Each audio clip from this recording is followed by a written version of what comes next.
There you go. Okay, so how's everything? There we go, waiting room, admit. Brilliant, we've got Amy in as well. Perfect, so we've got 2 of you in. Oh, Stesha's coming in too. I love it when you all join in and I don't end up talking to myself. I've had that happen before and I'm like, no one's coming to my class. I'll just talk to myself for a couple of hours. That's fine. Fantastic. Okay, welcome Amy, welcome Christine, welcome Stesha. How's everything going? Yeah, good. Good. Perfect. So Stesha, what are you going to be doing today? You look like you're all set up to do nails. I was just going to do my own nails because I find I work better like learning and reading things myself. Oh, excellent.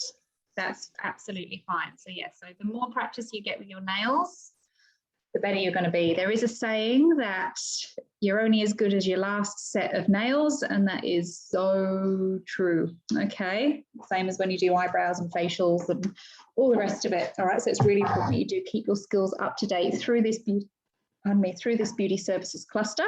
Yeah, keep on cracking on with all of your practical. I hope you found this morning helpful. I know a lot of you have already been with us for a while and you already knew how to navigate Canvas, but just because it's a new section, I do have to go through that with everybody as well. So I thought what we'd do today is, so you've got all of your information that I went through this morning in regards to your resources. However, I thought what we might do is actually make a start on your policies and procedures manual and just go into a little bit more depth about what that is. Okay, and I just thought we'd make a little start on that. Does that sound like a good idea with everybody? Stesha, you can just do your own nails if you want to, that's totally fine. Yes. Just listen. Excellent, excellent. Now, let me just go into sharing my screen. Let's have a look.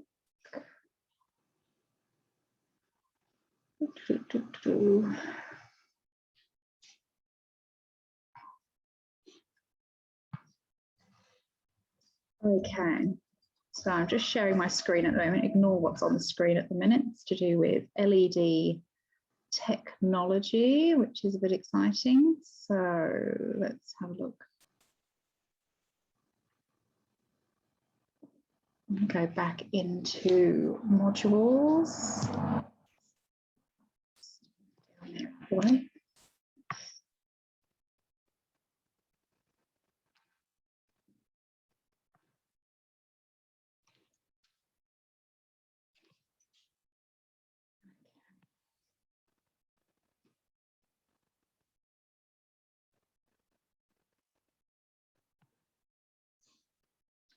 Download a few little things for you.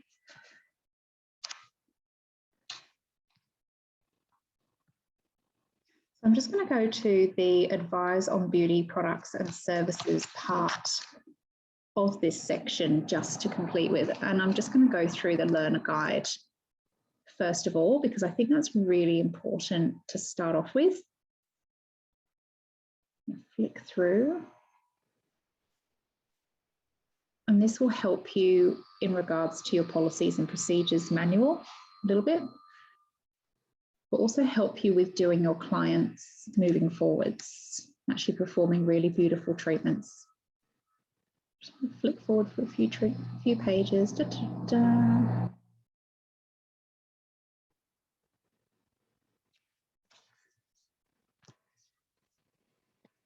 So what is advise on beauty products and services? And this is going to help you with your assessment task 1 with your beauty log as well. So during your career in the beauty industry, clients will turn to you for advice on treatments and products. Sometimes they're inquiring about something at your salon, and sometimes they will have been told by their friends or seen some advertising for a new product or for a new service.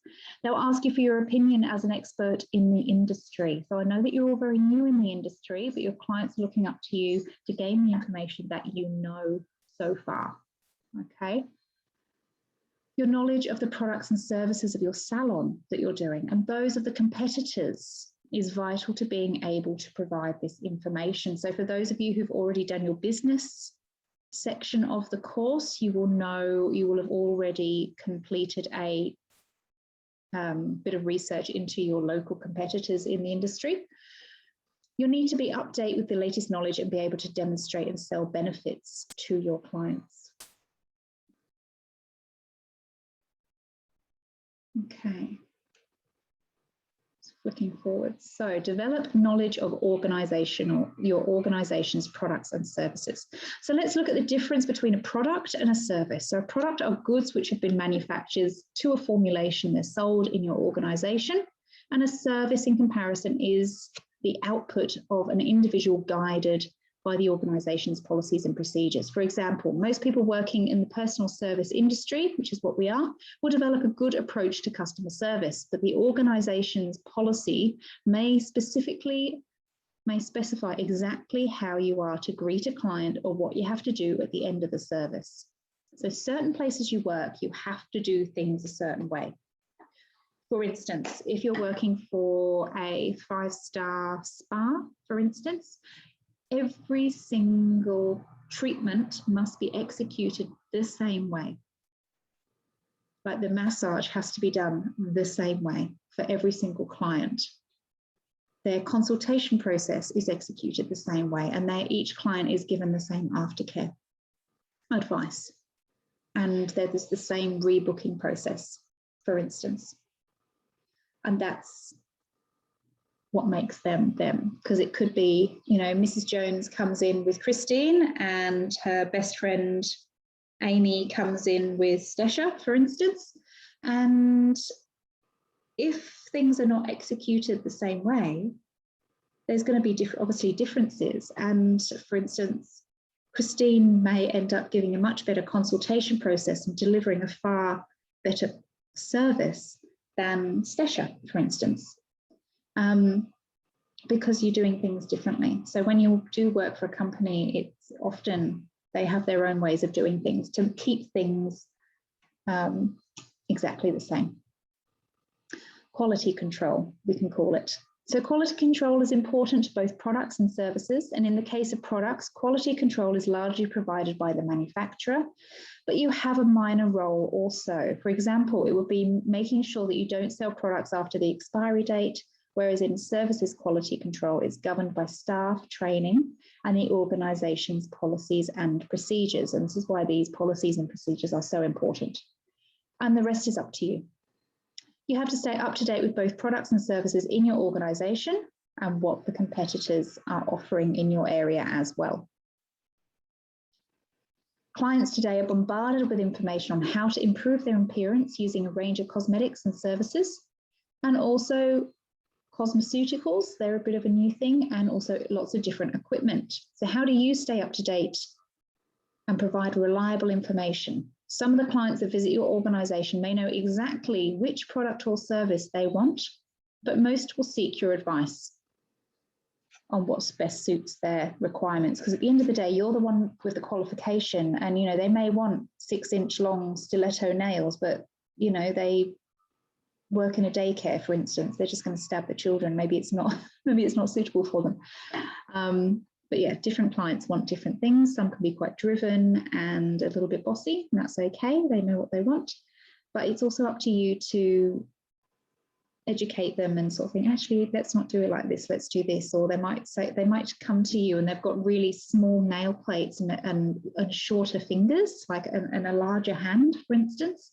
And they're like, oh, I really want square nails, really blunt square nails. And I'm like, because I've seen them in a magazine and they look brilliant, or my checkout chick at Coles has got them or something. It's like, that's great, but if we do a square nail on your nails, it's going to make your fingers look stumpy. So how about we taper the tips in a little bit more, and we create a shorter coffin shape. So they taper in, they're still square at the end, but they taper in at the sides that little bit more with a little bit more length. And that's going to actually give the appearance of elongating your fingers and being a much more flattering shape for you. That is good customer service. And they might not want that. They might go, no, I just want them short and square. And I'm like, okay, that's fine, but at least I've tried to educate them in what might look a little bit better for them. Okay. Anyway, The best way to do this is by offering superior service through your detailed product and service knowledge. Many clients will make purchasing decisions based on the depth of knowledge you communicate about the product or service and how it will meet their needs.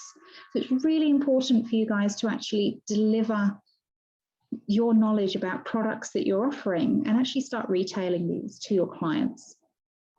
Okay. When you have products that you're selling, you need to know a little bit about them. So have a look and see what the ingredients are in them and what they can do for the skin. How do the clients need to use them, for instance? How often do they use it? Is it easy? Is it a big investment? When you're performing client treatments on your clients, if you are using one nail file per client and then you're disposing of them, give that nail file to that client, for instance, if you're not going to be sterilizing them and reusing them, okay? By giving it to the client, A, you're cutting down on your wastage, and B, you're giving them something useful that they can help to maintain their own nails. If they lose a corner, they'll be like, oh, that's right, Amy gave me that nail file from my last service. Brilliant, I can file my own nails. All right, that's a point of difference.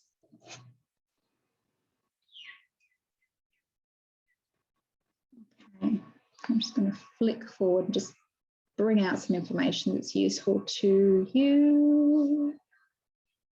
So most companies will have extensive training through seminars and training days.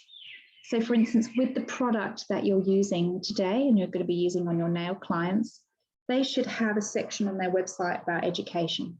They should tell you all about all the ins and outs of all the products, how you use them, what's in them, why that's in them, and all that kind of thing. Really, really important. New products and their applications may be demonstrated in videos, for instance. There might be price lists, pamphlets, and products or equipment manuals. Some companies have brochures that you can download and have printed. Really, really useful. But the one thing that I know with, I know Christine, what we were talking about this morning before we started recording with Christine's nail polishes, her gel polishes she's having an issue with. I think actually maybe going onto the website and just double checking that there's nothing, that, you know, how we apply that first coat. Are there any preparation differences that we're not aware of that does make it sort of a bit lumpy and bumpy? Just making sure that you are covering all bases. And if you're still not having any luck with it, Christine, just message the company, send them a message and go, look, I'm really having issues with this. I've been using this other product and having no problems whatsoever. These are the colors. Usually it's got a batch code. There's some kind of code printed on the bottle. I just contact them and just go, these are not okay. I don't know what's going on with them. And they'll either send you a new one, which is always quite nice, or they'll be able to do some troubleshooting with you as well. Okay, that might be helpful for you. Yes. Good, good, good, good. So the internet is a wonderful resource for finding out about new products and services. I would recommend on subscribing to newsletters and emails, and maybe even making up a separate email account for business. So for instance, I have my own business address that I have all my subscriptions go to, so they don't get lost in my personal email account. And that just makes it easier for me to navigate that information. So all the beauty therapy kind of information is all in one place, but anything to do with banking and bills and all the rest of it goes through onto my other personal one, which is good.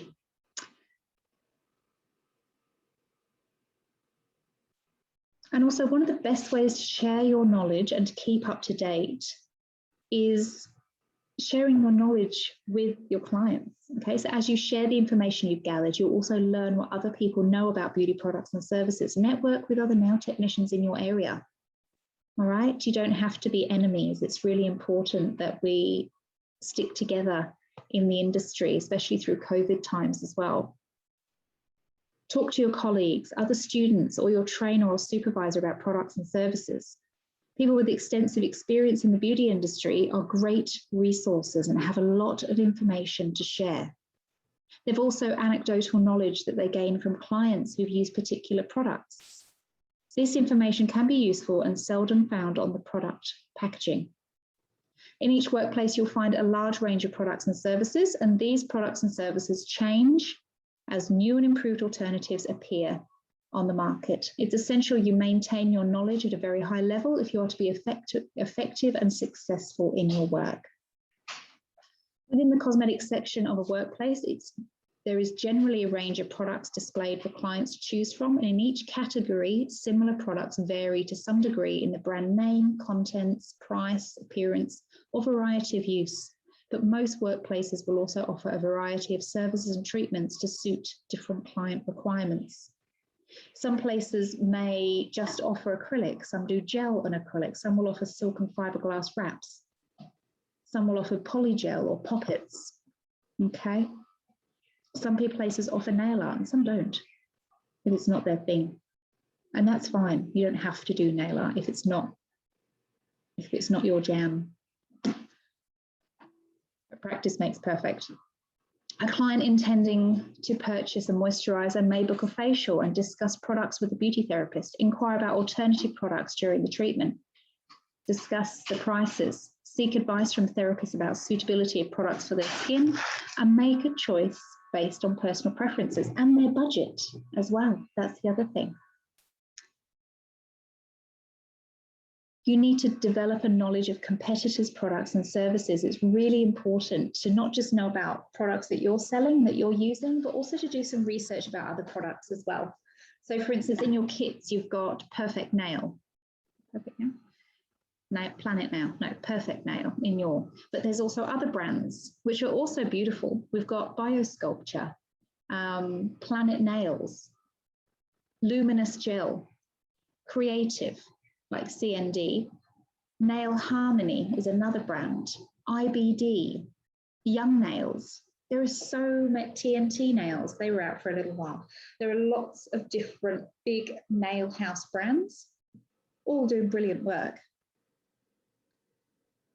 And it's up to you to be aware of it. The same as when we're talking about skincare, you know, there's Dermalogica, there's Ella Bache, there's Valgo, there's MD Formulations. Loads of different companies, all doing brilliant work. Okay, but everyone's different. There are no two skins alike, as the saying goes. So when making the decision to purchase a product or services from one particular beauty business, you need to consider some of the following questions. What's the price range of the product? Is that going to fit with your company profile? Service options. Is there a range of different products for use during a certain treatment or only one brand? Treatment options. Is there a range of treatments or just a standard treatment? Procedures and techniques. Is there a new treatment not offered by other businesses? Brand options. Is your favorite product brand available? And guarantees. Is there a client satisfaction or money back guarantee with treatments and services? Is that something that you offer? I feel like that's a really hard one because you don't know what they do with their nails once they leave the salon. You know, they could get into the car and like hit their finger against the car door, or like I did my thumbnails too long and realized I couldn't undo the baby seats effectively because it pushed on my thumbnail, and I ended up popping one off and breaking one of my nails. Ingredients. Do the products only use natural ingredients? Are there parabens in there? Are there sulfates? Is there formaldehyde? Is there MMA in your acrylic? Is your gel HEMA-free for people who have HEMA reactions? Is it a cool curing formula, or does it heat spike? All of these things it's interesting to know, and if you can have these as a point of difference. A likelihood of allergic reactions. So anyone can be allergic to anything, that's the main thing, but everything is also product tested, and if you're using a certifiable brand and a respected brand, it's important for you to understand that Someone can be allergic to anything. You could, for instance, you could go out and spend $300 on a Chanel perfume and have an allergic reaction to it. Doesn't necessarily mean how much you spend on something. The same as you could go and buy, I don't know, a Jurlique face oil or cuticle oil or something, and it's completely natural, it's completely organic, there's nothing nasty in it. And someone can have an allergic reaction to it. I went to school with a boy who was allergic to water, which made no sense whatsoever. But yeah, he was actually allergic to water. And when he actually came into contact with water on his face, he would like break out in blisters. It was like it burnt him. It was bizarre. He was missing some DNA enzyme or something. Part of his DNA was missing. Anyway, he's still alive. It's fine. But it's really important that you understand what products you're offering, why you're offering them, and your point of difference, and why they are a good product to offer, not just cheap and cheerful. There's a saying, cheap nails aren't good, good nails aren't cheap. Okay? Do not devalue your qualification by offering really cheap services, because you will only attract one type of client. The client that wants a cheap service, that will not respect their nails, that will come back with them all broken and waste your time, or not turn up for a service because they don't value your time, because they're not really paying for it. Okay?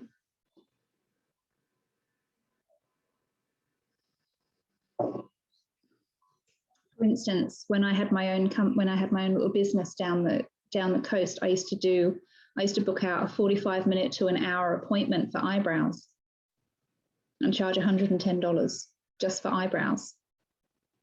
And I'd be doing eyebrow henna. Quite often I'd upgrade them to a lash lift, because that way the lash lift can be going while I'm doing their brows. Okay. And I'd do brow mapping, and I'd work on a client journey, and I'd get them booked in for their next 6 appointments to restructure their eyebrows, and they'd take home their home care products to help stimulate growth.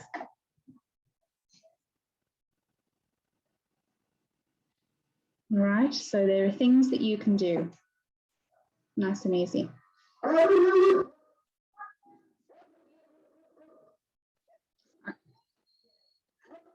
Artsy, shush. Right, the postman's just coming. Back in a second. Ali, shush. You're a good girl. Shush. Shush. Oh dear. Sorry, guys. I've got a German Shepherd. He's 12. His legs are going, but there's nothing wrong with the head on him. Sounds like my dog. Oh dear. Anyway, I just had a parcel arrive, so he's just gone ballistic. They just leave it at the front door. It's fine. Just leave it and go, and he won't bark. But if you go parcel delivery through the fence, then he'll go off his nana at you. Anyway, fine. We'll get over it in a minute. He's old and deaf. Okay, so compare products and services. So the products or services offered may not be the only reason a client decides to purchase at a particular venue. There are many other factors that influence clients as they make a purchase. Some clients choose to purchase products from a particular retailer because the range of general client services, parking, payment options, and promotions and pricing structures offered. For example, the main one is outstanding client service. Okay. The salon is always on time. Salon style suits their style.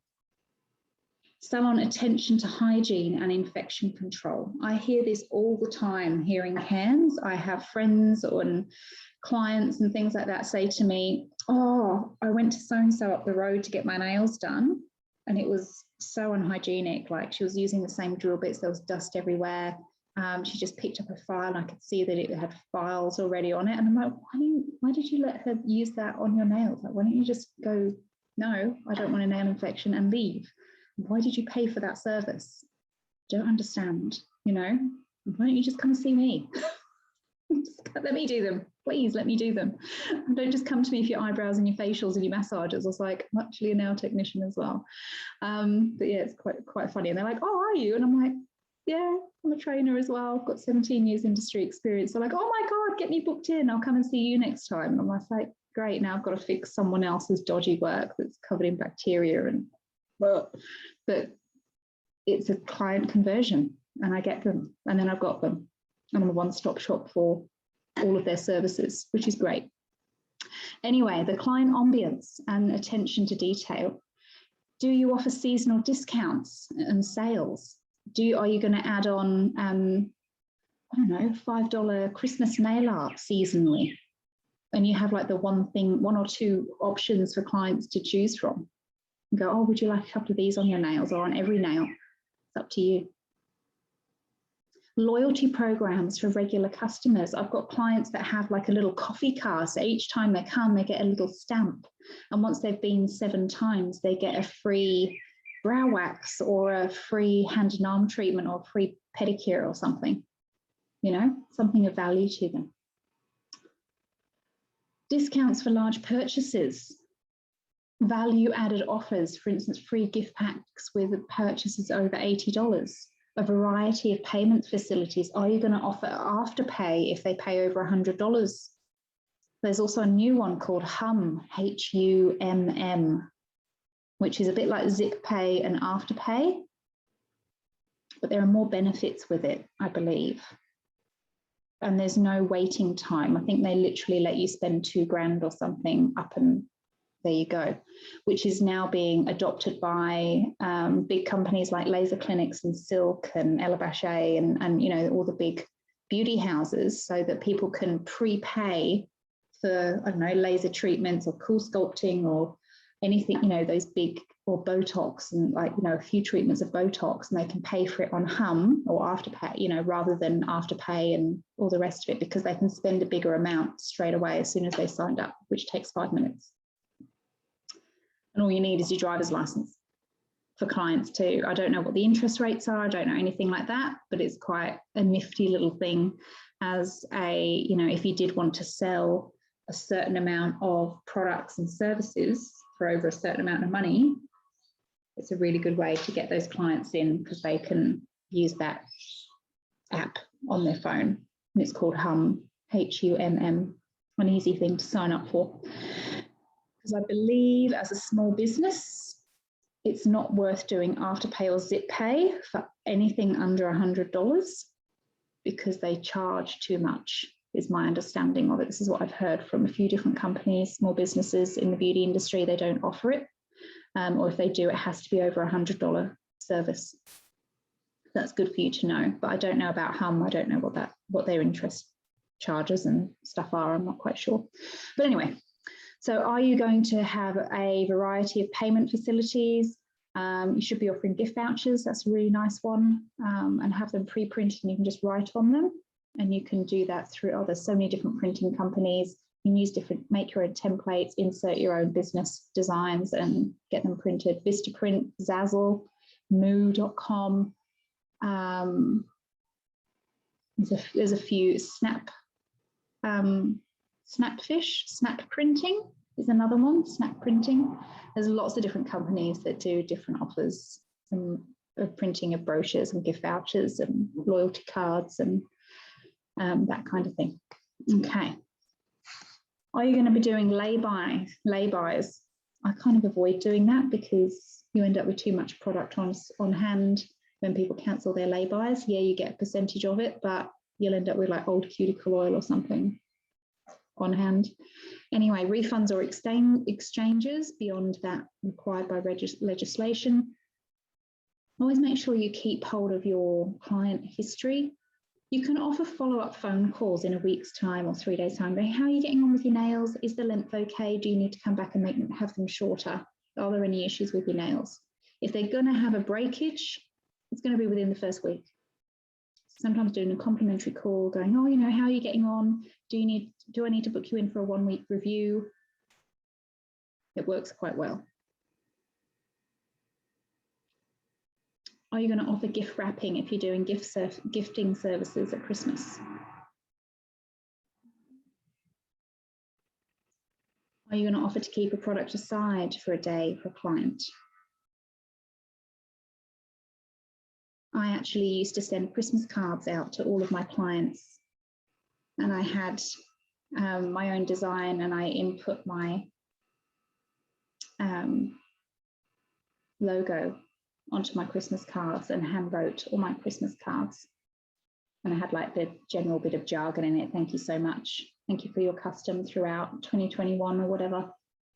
And I'd write, dear Mrs. Jones, thank you so much. I look forward to seeing you in 2022. Lots of love, Tamsin, or best wishes or something. That's always quite a nice personal thing. So what's your point of difference for your business? So remember, clients have different needs and preferences, and these change on a regular basis. You need to monitor your clients' needs and wants and the changing trends in the marketplace constantly. Many organizations offer the same products and services at competitive prices, so you need to offer something extra to encourage clients to purchase their products and services from you, especially when they're doing their Coles or Woolies shopping.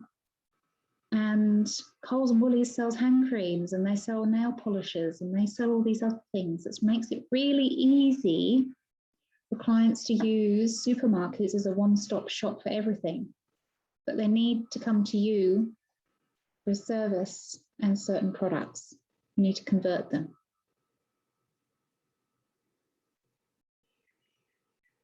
Organizations also tailor their offerings to suit a particular niche in the market. For example, you'll find low-cost providers that offer basic services. Customers who are price sensitive will spend their dollars at those organizations, such as Coles and Woolies, Chemist Warehouse, all that kind of thing. Other organizations may concentrate on the luxury end of the market and offer full services with a number of options.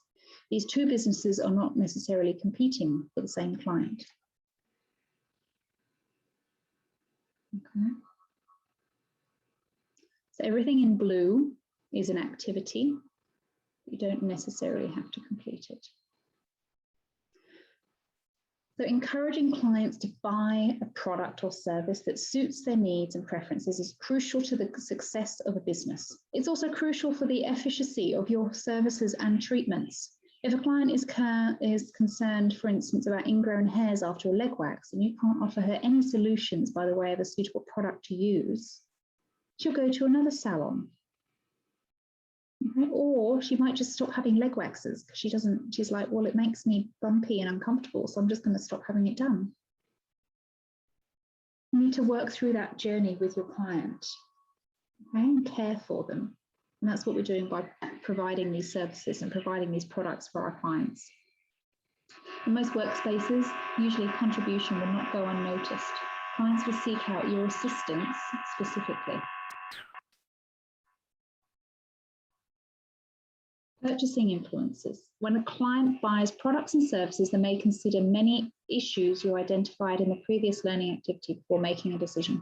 So most clients prefer to make a comparison of like-to-like products, but they're going to require information. So you're going to have to know what you're talking about. If the information available on the product and display does not answer the client's questions, the logical thing to do is ask the workplace staff. You will often face situations where clients have questions about products and services. The answers you provide may encourage them to purchase a product if it's appropriate for their needs, or convince them to select a more suitable alternative. Your aim should be to provide a knowledgeable and professional service and increase sales where possible. And bear in mind that the treatment that you do on a client needs to be maintained at home, and that the client can only expect an improvement of their skin if they use the products and aftercare advice you provide. The best way to prepare for responding to a client query is to develop knowledge of the products and services offered. You need to know what is available in your organization and what the competition is offering, and their prices as well. So you just need to keep an eye on that. For products, you need to know about the ingredients. So pick 3 key ingredients that is in one of your products. Not necessarily gel and acrylic, because it's not really what we're talking about. It's more aftercare products like a hand cream or a dark spot fading serum they might need to use on their hands, or a nail conditioning treatment, or base coat, something like that, like a nail strengthening base coat. You need to find out what is in it, what the effect it has on the nail plate, how does it strengthen the nails, etc., etc. Are there any contraindications? So is anybody that can't use the product is another thing. You should also understand that the similarities and differences between one product or service and another. Okay. So let's flick forward a little bit more.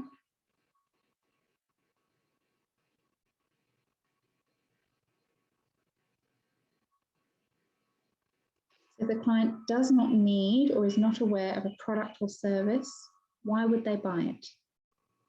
Before you can explain the benefits of a specific product or service to a client, you must establish the exact requirements and preferences of that particular client. The 6 main categories of requirements and preferences are safety, performance, appearance, comfort, economy, and durability. Okay. Otherwise known as SPACED as an acronym. The safety refers to the physical safety of the product. Will the particular product irritate my client's skin? What's going to be the performance? Is it going to reduce fine lines around the eyes if it's an eye cream, for instance? Appearance means the presentation and appeal of the product. Is the packaging attractive? Many clients won't buy a product because of the colour and shape of the packaging doesn't appeal to them. Comfort relates to the physical and emotional feel of the product, service, or the treatment. For example, is the product easy to use? Does it have a fragrance that the client finds appealing? You know, are you going to sell like luxury hand washers, for instance, that they can put in their best bathrooms? And durability means stability and strength. For example, is the packaging fragile? How quickly does the product deteriorate? It's unlikely a client would seek all 6 categories in one purchase. They'll probably focus on 1 or 2. For example, if a client wanted to buy a gift for a friend, they may focus on attractability and also economy. What's the price? Remember, client requirements and preferences are very individual and will change over time and according to the type of purchase. There are 3 different types of questions to enable you to discover your client's needs. Okay, so we've got open questions, closed questions, and reflective questions. So an open question is a conversational question that doesn't warrant a yes or no answer. So open questions will believe in who, what, where, when, why, which, or how. For example, how often do you use your moisturizer? That's an open question. Closed question is, for instance, it's a closed question, meaning it will incite a yes or a no answer, or a very direct piece of information. For example, have you used a toner and a cleanser before? They'll either say yes or no. If you were asking an open question, it'd be like, what sort of cleanser have you used before? And then they might go, oh, you know, I've used foaming cleansers in the past, I've used a cream cleanser, and you can actually gain a little bit more information.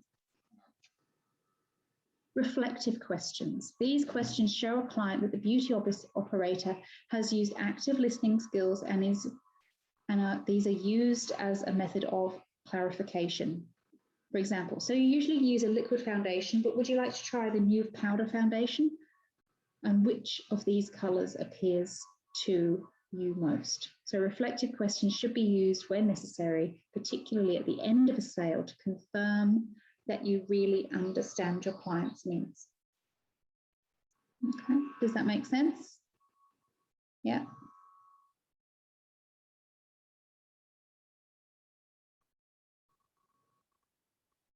And then when you're actually selling to the client, so a client comes into your workplace and asks for assistance with makeup to complement the overall design of a wedding. Through the use of open and closed and reflective questions, you find out the details of the wedding theme. What time of day will the wedding be? Which month will it be in? What, is it a garden wedding or in a church? What's the location? Are you having a traditional or informal reception? What are the colours of the wedding party's outfits and accessories? What are you wearing? Will the wedding be videoed as well as photographed? Would you like to book a makeup rehearsal so that we can make decisions about the look that you want and select the best products? Okay, by asking all these questions, what we're trying to find out is what kind of look are we trying to create? What kind of finish of foundation are we looking for? Is your client into a very neutral face, or does she like colour? What is she wearing? Does she want a lipstick to match her dress or complement the colours in her dress, or bouquets and so on and so forth? Does she need waterproof mascara? Does she cry a bit at weddings?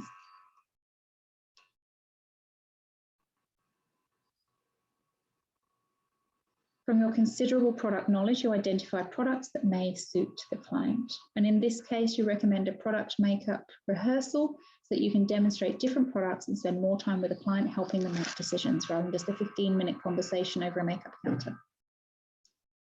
There's another thing that we need to learn about, and that's features and benefits. So a feature can be defined, I know there's a question on this, a feature can be defined as the physical or measurable characteristic of a product or service.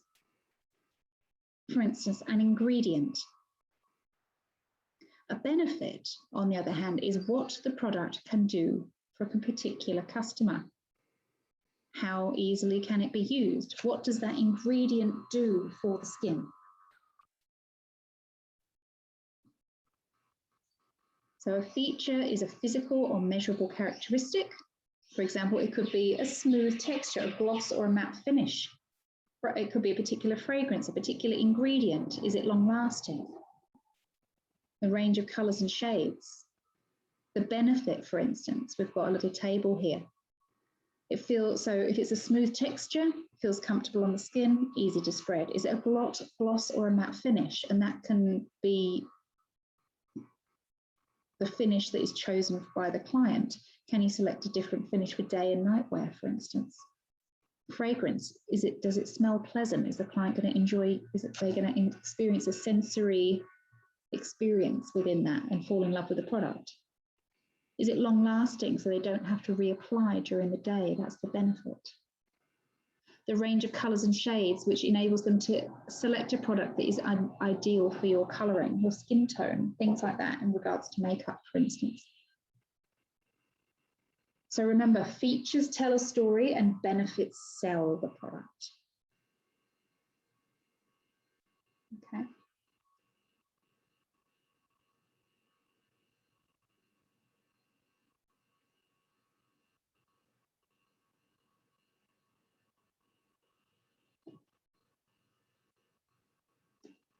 When recommending products, there are 5 important considerations. Present the client's usual purchase first. So you've used this night cream before, and then you'd be like, oh, this new brand has just been released into the market, and I think this is going to be more beneficial for you. Okay. It's got attractive, it's got a new dispensing system, it's got new ingredients in there, it's quite fluid, it makes it really easy to put on. And when do they use it and how do they use it to overcome any objections? Okay. Let's go down to Kit 10. Legal obligations. In regards to sales, you can't make any false advertising. Okay, so it's important to remember your legal obligations, especially when you're advising clients and recommending products and services to them. Your workplace policies and procedures should incorporate all the relevant federal and state legislation and local government requirements. Make sure you regularly check for updates on legislation in the areas of health and safety, skin penetration, hygiene, anti-discrimination, and consumer rights. Trade journals and industry associations often publish material on any changes moving forwards, which is why I say it's really good to subscribe to these.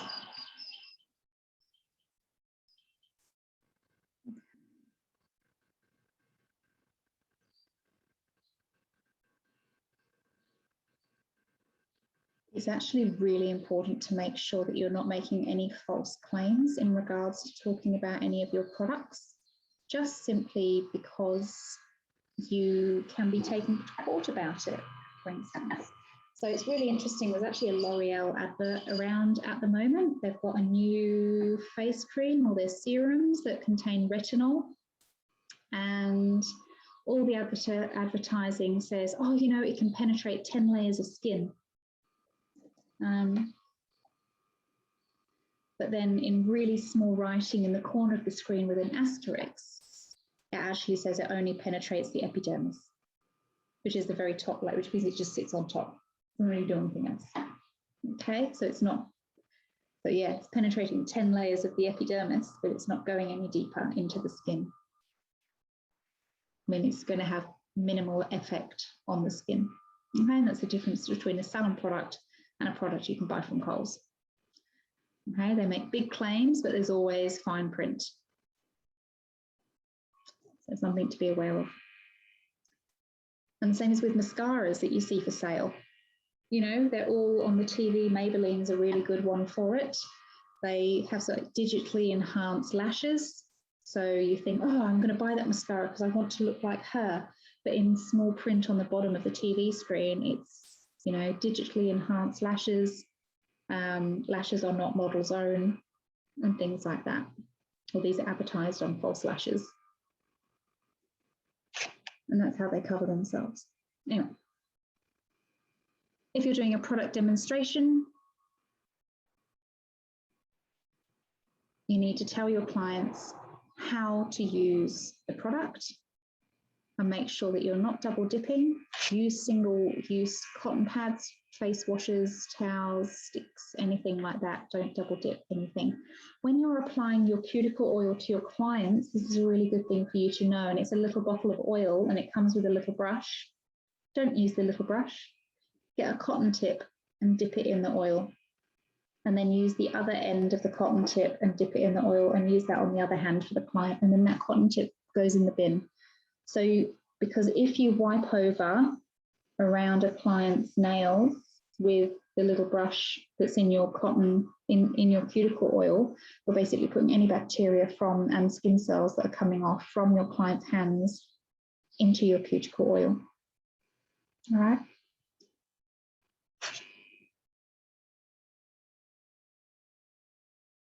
Preparing yourself for service. So personal presentation, this information here is something you will need for your policies and procedures manual. I would actually copy this and paste it into your piece of work and edit it, okay, into your own words, just to make it a little bit easier for you. Okay. I think that's everything I need to go through in this for the time being. There's loads of activities within this.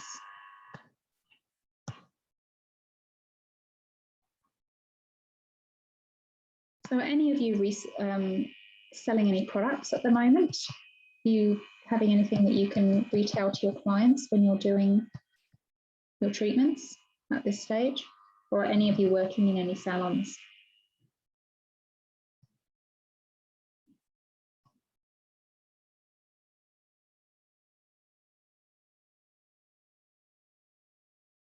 No.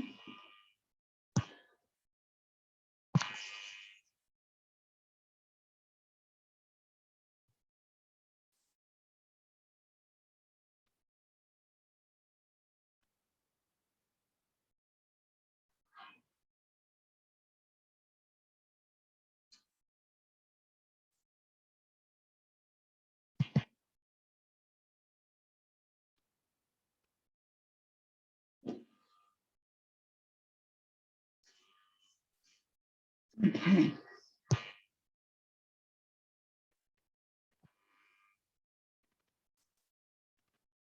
Another thing you guys need to be aware of is working sustainably and respecting the environment as much as you can. So within our service, there is a lot of stuff that we dispose of to maintain our hygiene standards. But it's really important that we try as best we can to source local products, to avoid the distance that the product has to be transported, Dispose of waste according to environmental protection guidelines. So when you get on to do acrylic, do not pour your monomer down the sink. It must be absorbed into a tissue and disposed of in the garbage. Turn lights off in treatment cubicles that are not being used. Source products from manufacturers who have an active policy of producing products and equipment in a sustainable manner as much as possible. Ensure all water taps are turned correctly off and do not leak. Replace any washers. Use low energy lighting, so try and get LED put in rather than your halogen bulbs. Ensure all water taps are off. Use portion control, so don't waste your products because that's going to cost you more money. And don't overuse product and throw out the excess. It not only affects sustainability, but impacts the business cost control measures.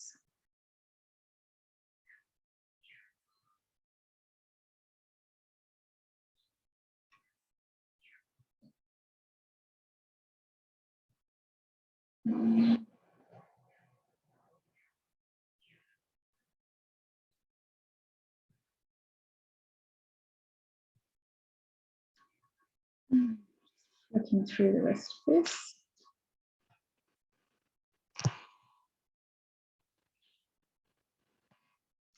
Okay. Out of that. The next thing I'm going to go on to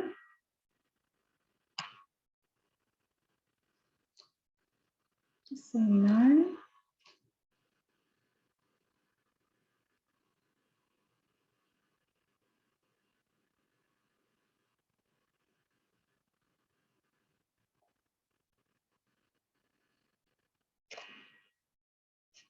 Go through health and safety.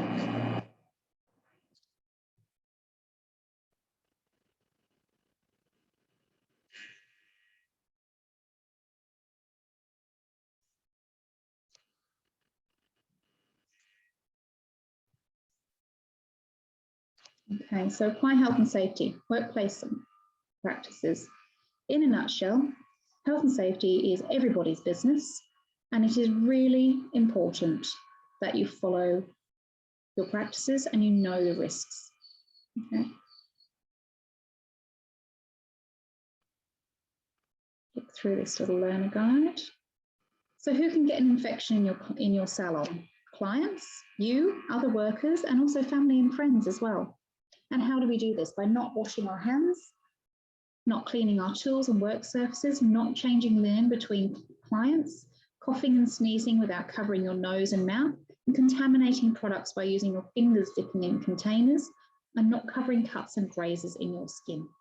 Infections rarely happen in the salon, but they do happen. You need to make sure you take all steps to stop the spreading of infection between you and your clients. There are 3 different types of microorganisms that cause trouble in the salon, and that's bacteria, fungi, and viruses. And also there are parasites to think about, but more about those later. So microorganisms are everywhere. They're on you, they're on your clothes, they're on your tools and equipment that you use, and most of these microorganisms are harmless. Some are even needed to maintain our health. Think about all those microorganisms that are in our stomachs that allows our tummies to process food effectively. So some are harmful and can cause disease, like gastro, for instance. That's harmful. That's called a pathogen. So the goal of salon infection control procedures is to kill as many harmful microorganisms as you can and stop the movement of them between people to people, and that's called cross-infection. So cross-infection, there's questions on this, in your research questions. When an infection is transferred into the salon, an example would be transferring an eye infection between clients because you reused a mascara brush, for instance. Secondary infection could be caused by a microbe entering broken skin. So for instance, where the skin is accidentally cut during a service and the microbes invade the wound and multiply. For instance, when you're using your cuticle nippers or your cuticle pushers and you haven't cleaned them or sanitized, sterilized them from your last client, you just be like, oh, it looks okay, I'll just use that, it'll be fine. You can actually, and then you accidentally cut that person and you actually introduce an infection into them. And also it's good for you to know that clients are not actually obliged to tell you that they have a blood-borne disease like HIV and hepatitis. They don't have to tell you. So just treat everyone as if they have a blood-borne disease and you're fine, you know, work cleanly. So for example, bacteria. You may have heard of golden staph infection. This is a bacteria that's caused problems in hospitals. Its real name is Staphylococcus aureus. About 20% of the population carries golden staph on their bodies. They don't know about it because it may not cause them any problems. And also a sty in the eye is caused by the same infection. Not all bacteria are harmful. For example, if you need good bacteria in your gut, that helps you digest food and produce some helpful substances for the body. Lots of people take probiotics, for instance. The next on our list is fungi or fungi. These are also useful microorganisms to humans. For example, they're used as a yeast in bread making and in making soy sauce. But a few are actually harmful to humans. A fungi that can cause problems with facial treatments is called Candidus, otherwise known as thrush. That can infect the mouth. Lovely. Viruses. These are the third microorganisms we are interested in. They're a submicroscopic infectious agent that are unable to exist outside of a cell. These are spread by blood-to-blood contact. Examples of viruses that you should be concerned about in any services are HIV and hepatitis. Can be spread through your cuticle tools. Okay, or if you have an open wound and you nip a client's cuticles and they bleed and you actually somehow manage to get those cells into your own wound, you're in trouble. And then lastly, parasites. Wonderful little critters. These are things like ticks, fleas, lice, and scabies. So the above information should not make you uncertain and unconfident in providing lash extensions, for instance. These are guidelines. There are guidelines, procedures, tools, chemicals, and equipment, all designed to make it safe for you to work in the beauty industry. Keep yourself safe. The industry says that you assume everyone has the possibility of having an unknown infection, so strictly follow the correct procedures to prevent cross-infection. That way, you are automatically protected whether your client has a blood-borne disease or not.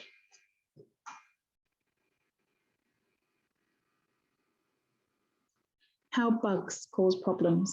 If you don't clean equipment between clients, or you don't dispose of items properly, or you use your fingertips to dip into a product jar, or you have a small graze, you'll end up with a little bit of an issue.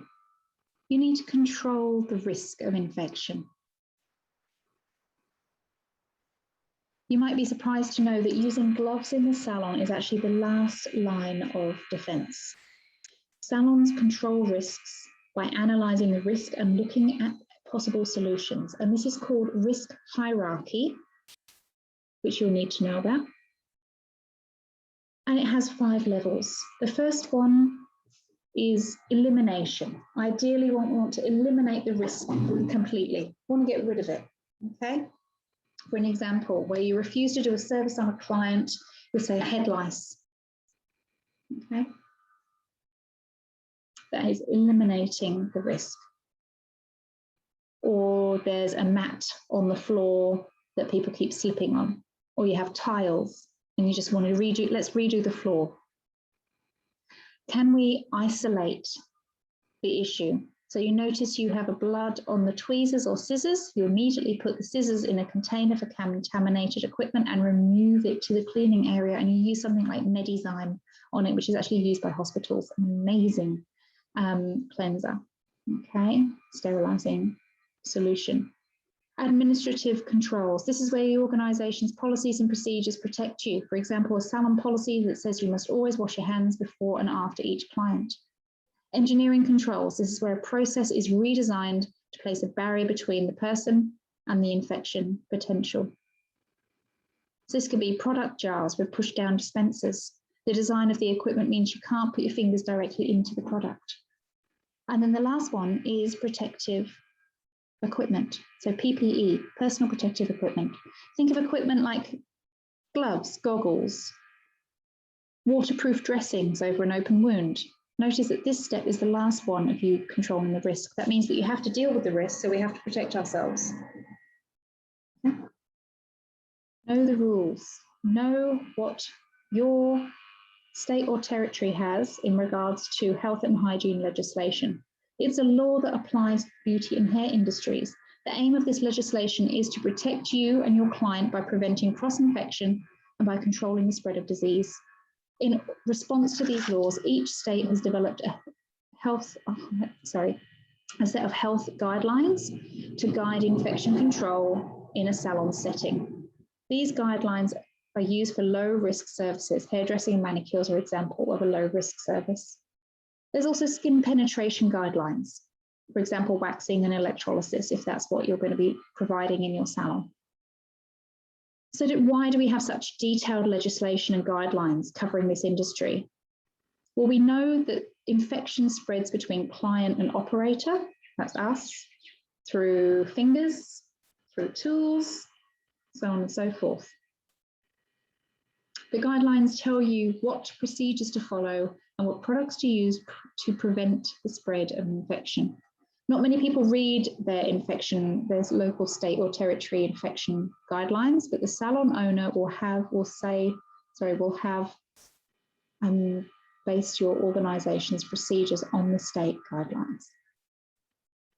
So I know that down in New South Wales a few years ago, they said that every nail service must be, if you're using cuticle pushers or cuticle nippers, you must have an autoclave. Okay, so that is a sterilizer machine. And an autoclave can be anywhere between $1,000 and $5,000, sometimes even more, is what they use in hospitals to sterilize medical equipment used for skin penetration, because it kills any bloodborne diseases and any bloodborne bacteria.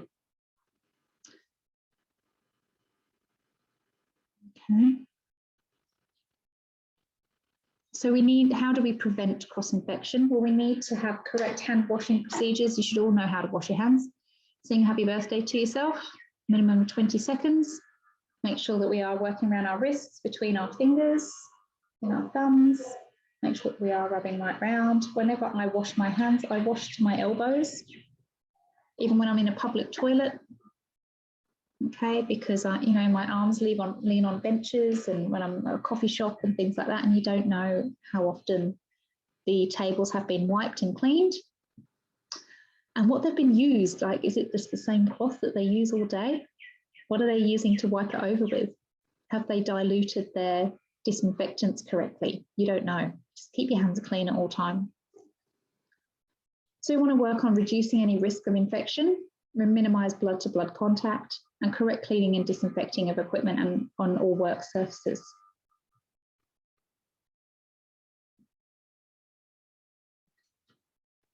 Okay.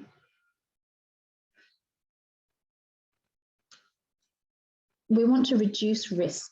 So by using your consultation process, we want to exclude any clients with a contagious infection. A really good question I like to ask is, do you have any issues with your hands or nails today? It's a good little question to ask. Use disposable and single-use equipment where possible. Set up your service area. Clean and disinfect your equipment and work surfaces. Change linen between clients. Dispose of waste directly into the proper bin. Don't leave tissues, cotton wool, or other waste on any work surface. Use pump dispensers for liquid products. Never use your fingertips to remove a product from a container. Keep accurate records of all services with dates and times recorded. That includes all of your models. Okay, make sure you are making a record of everything. Consider getting immunised against hepatitis B and hepatitis C. Look at your health guidelines and consult your personal doctor about this option. It might even be a good idea to get vaccinated against COVID-19 I've heard that there is a new variant out now, not just Delta virus, but there's a new one that was on the news this morning. So unfortunately, these things are around us. They're not going to go away anytime soon. It's like the flu. We have to live with it. So are you going to get your flu vaccine every year? It's entirely up to you. I can't make you do anything. I haven't had my vaccine against COVID yet. But as of today, or tomorrow, I think, like the 1st of September, I believe I can now, because I'm 37 years old, I can now actually get my vaccine up here in Queensland. So I'm thinking about getting that done. Just because I work in an enclosed room with no windows, and I deal with the general public, and I work in a shopping centre. You know, that's where the salon is. So I'm surrounded by recycled air and the general public, and lots of tourists that fly in. The first thing they want is a facial and their nails done, so they come and see me.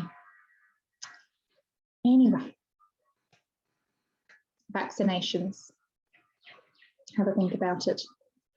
Your salon will have procedures for client consultations. We have our consultation forms here for Demi, and those are the ones that you're going to be using when you're doing your assessments. But it doesn't just stop with just a piece of paper that they have 2 sides to fill out. You need to listen to the client and have a structured conversation where you discuss the service with the client and confirm what it is you're going to be doing on that day and is it suitable for them. Listen to the client and what they want and discuss your recommendations. Record the information. Make a note of it for next time so you remember that conversation with them. In each unit of competency, you will look at why you recommend specific treatments. But in this learner guides, we look at just the infection control aspects of the client consultation. In confirming and collecting information, you'll use a range of communication strategies, such as open and closed questions, and also reflective questions too. So we've already gone through open and closed questions. So this is why we've clustered these units, because it like different, a lot of these books cover the same thing.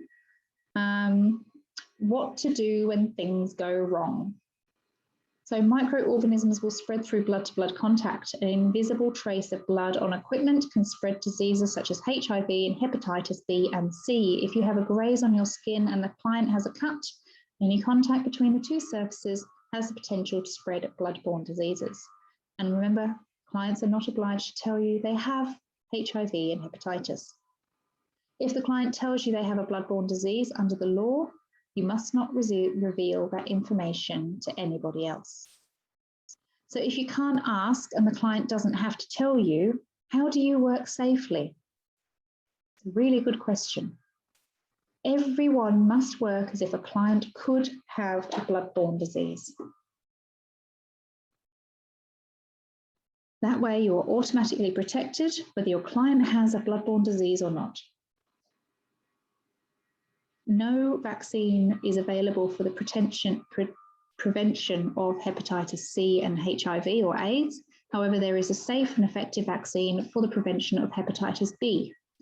They do say here that immunisation is recommended for all operators involved in skin penetration procedures and for staff involved in cleaning instruments or equipments. So for me, I actually do a lot of microneedling treatments. I do skin needling. I'm drawing blood on the client's surface. That's what the treatment does. I get blood spots all the time, and I have to be very mindful of that. So I always make sure I'm wearing my gloves, being very careful with the sharp objects, being very careful with the needles so that I don't get a needle stick injury. When cleaning up any body fluids or blood, I know you're doing nails, but sometimes people cut themselves in your presence, and this is how you need to do it. You need to handle all soil dressings and contaminated instruments carefully, wearing single-use gloves and aprons and protective eyewear where needed.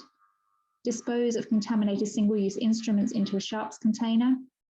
Place the soiled or reusable instruments into a smooth surfaced impervious container for cleaning and sterilizing. That's where a really, really good product called Medizyme comes in. So MEDIZYME, Medizyme. It kills everything. kills live tissue, which is also why you shouldn't get it on your skin, because it's going to eat into your own skin. So always handle it with gloves. That's what they use in hospitals. Soak up blood using disposable paper towels. Wash affected work surfaces with warm water and detergent. Rinse and dry work surfaces with paper towels. Dispose of all paper towels by placing them in a clinical or related waste bin, making sure they're double bagged.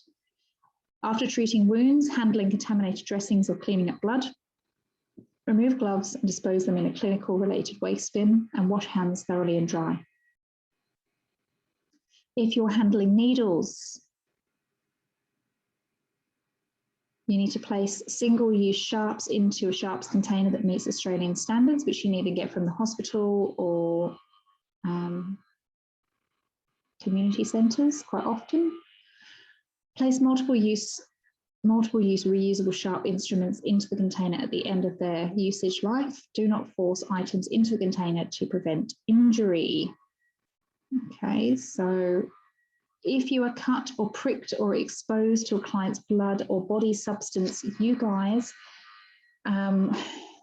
need to apply gentle pressure and wash with liquid soap and water. If the exposure doesn't involve a cut or puncture, wash with liquid soap and water anyway. If your eyes are splashed, rinse open eyes several times with water or normal saline, gently but thoroughly. If blood or other body substances gets into your mouth, spit it out and rinse the mouth out with water several times without swallowing the water.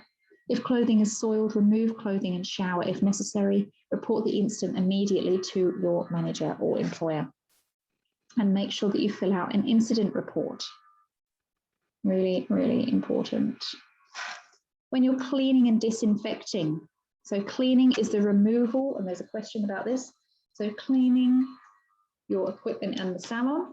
Cleaning is the removal of all foreign matter, so like your nail dust, for instance, from objects, equipment, product containers, and the reduction of infectious microbes from surfaces. Cleaning is normally done with water and detergent, hospital-grade detergent, Pine-O-Clean, things like that. Disinfecting. This is reducing to a safe level the number of potentially infectious microbes on an item or surface. So you clean first, then you disinfect, then you sterilize. Because sterilization is killing all living microbes on an item. In practice, this involves cleaning an item to remove most microbes and then sterilizing it in an autoclave to kill all remaining microbes. And this is only used on items that pierce the skin. We then have information on how we clean. Okay. Make sure everything's clean between clients.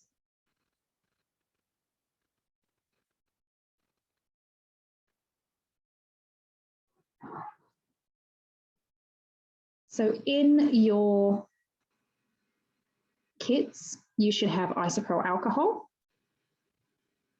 So as well as cleaning work surfaces, you have to clean your equipment between clients. Salon use single-use disposable tools as much as possible to eliminate cross-infection.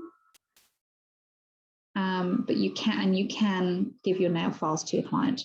However, there is some equipment that can't be replaced by disposable items. Think of items like scissors, nail clippers, tweezers, cuticle pushers, things like that. Equipment that's used on intact skin is just rinsed, washed in warm water and detergent, so hospital-grade disinfectant, dried with a lint-free cloth and stored in a dry place. If the equipment gets blood on it, then you clean it as listed above and then you disinfect it. So that's what your isopropyl is for. So you pop it on a nail wipe and you can wipe over your cuticle pushers and your cuticle nippers and make sure you go over the handles as well. Your tip cutters, things like that. Keeps everything clean. You can also use methylated spirits. Chemical disinfectants should be used only for items which sterilization is not suitable. For example, items unable to be immersed in water, thermal, meaning heat, okay, or unable to withstand high pressure sterilization. It's appropriate to use chemical disinfectant when equipment or the environment is contaminated with blood or other body substances and cannot be thermally disinfected. Most salons don't use sterilization as they have replaced the process with other methods of treatment. For example, in Australia, the preferred method of ear piercing is by pre-sterilized single-use cartridge containing the stud and the butterfly. No part of the gun actually comes into contact with the client's skin. Sterilization is used for equipment that is likely to have been contaminated by blood and will be intended to be used again to penetrate skin, hair follicles, or mucous membranes. This is a very narrow use in the personal services industry and is confined to services like body piercing, tattooing, and microdermabrasion. And sterilization requires special training and special equipment.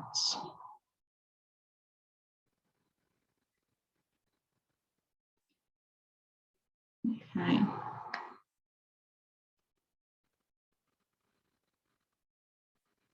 We didn't know what impervious means. It means that the surface will not allow fluid to pass through it, meaning that anything that needs to be sterilized or sanitized, disinfected, can be put into an impervious container with smooth sides so that it itself can be cleaned easily.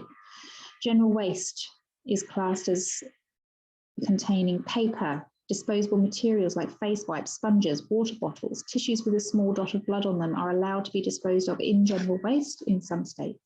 Sharps are anything that can pierce the skin, but also can include broken ampules if need be. General waste is disposed of into a lined bin with a smooth impervious surface. When the bin is full, it's emptied into the main waste bin. Using a bin liner means you should not need to clean the container so often. Clinical waste is the only two personal services where clinical waste may be produced are tattooing and body piercing. However, if this waste does not contain free-flowing blood or body fluids, it's not classified as clinical waste.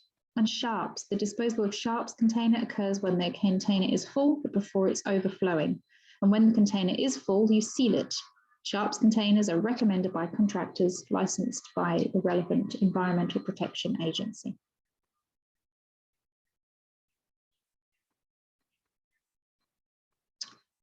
In regards to electrical safety and your workplace, it's really important that you ensure that all of your equipment is tagged and tested when you're in a workplace so that it's tested for safety, because we have risk. Okay, we need to control that electrical risk. Okay, so electrocution, burns, fires, and static electricity discharge are all risks in the salon. Let's look at each in turn and what you can do to reduce these risks. So we've got electric shock. Has anyone been electrocuted out of you lot? No. I've been electrocuted. It hurts. I don't want to go through it ever again. It's a pretty awful experience. I was in Saudi Arabia many years ago. I had a boyfriend whose dad worked for the King of Saudi Arabia, and I actually managed to get a really awesome holiday for 3 weeks in Riyadh, in the city of Riyadh. It was absolutely an amazing experience. Crazy, crazy place, such a different culture. I'm very blessed to have been. But their toaster was live, and I managed to get myself attached to the toaster. And yeah, I had to be like removed from the toaster with a wooden spoon in their kitchen. So it was pretty hectic, and I ached days. It was the strangest experience of my life, and I ended up with a UTI. I don't know if there's anything unrelated, but anyway. But yeah, no, just all my muscles just like cramped for days. It was this, but I'm still here. I'm still kicking. It's great. I was 19 at the time. It was a very interesting thing. I don't recommend it. Let's try and avoid it. I don't want you to be electrocuting your clients. I don't want you guys to get electrocuted, because some people die. It's not good. So the human is a very good conductor of electricity, and contact with live electrical conductors may cause severe, even fatal electric shocks. I was quite lucky. Nerves and blood vessels are particularly good conductors. Remember, we're made up of water, and water conducts electricity. And we're grounded. So the electricity wants to jump from us into us and then down into the ground.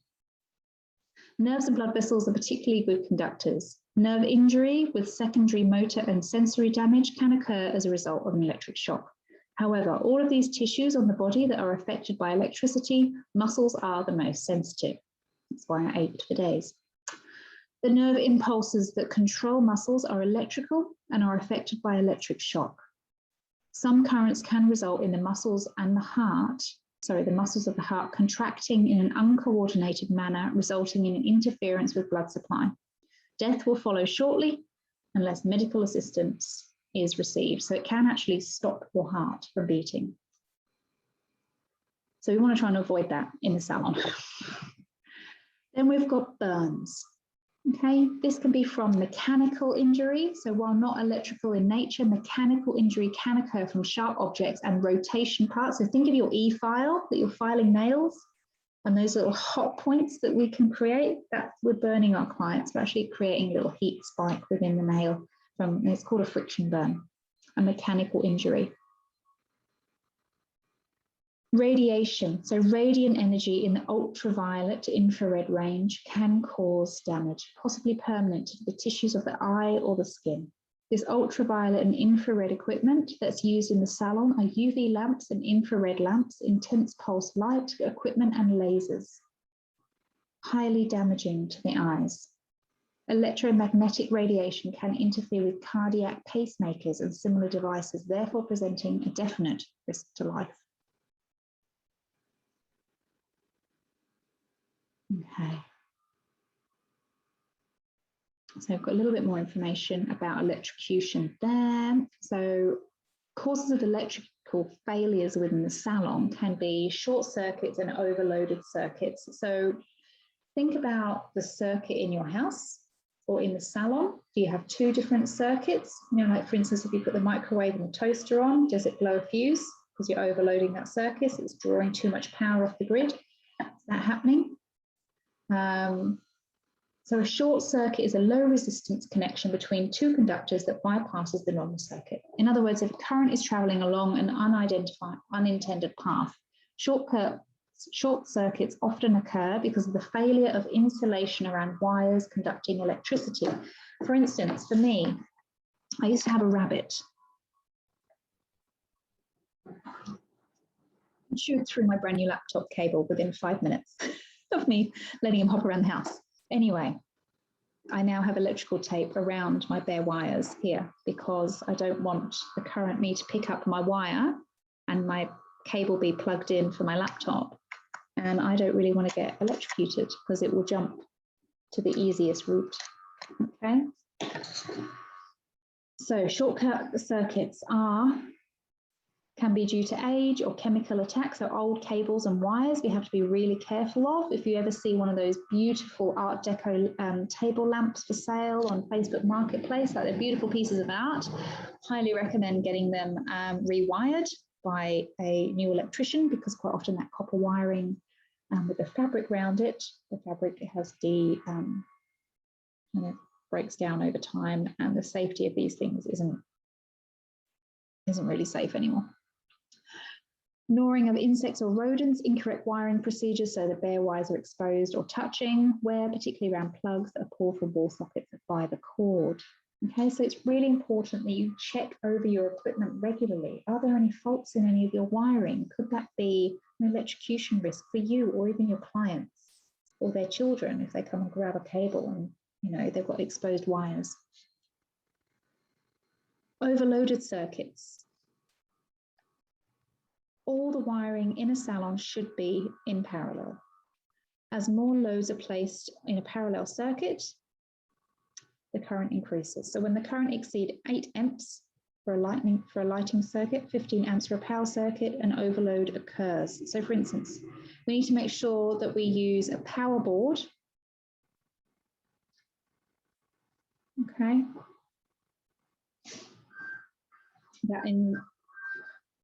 That includes an overload cutout switch that basically cuts off the power if the maximum current is exceeded.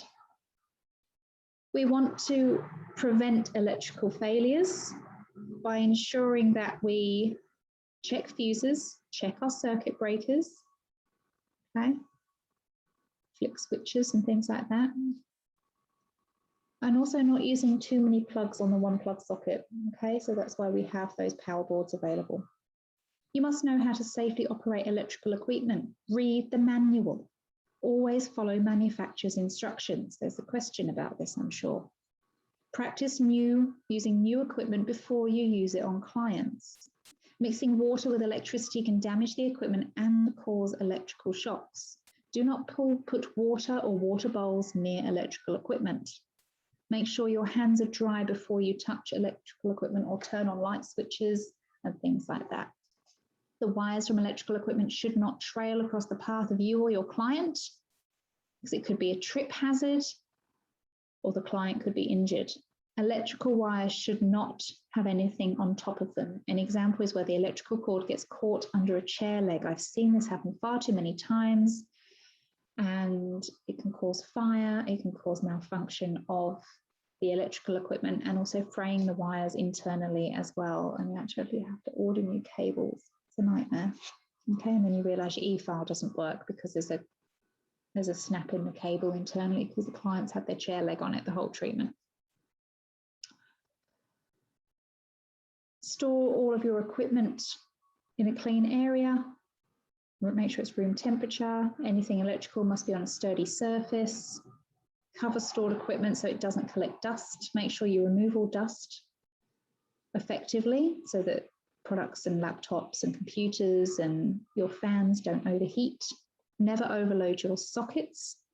Inspect your electrical equipment, and removing plugs from sockets, grip the plug and pull it out. Do not pull the plugs out using the cord.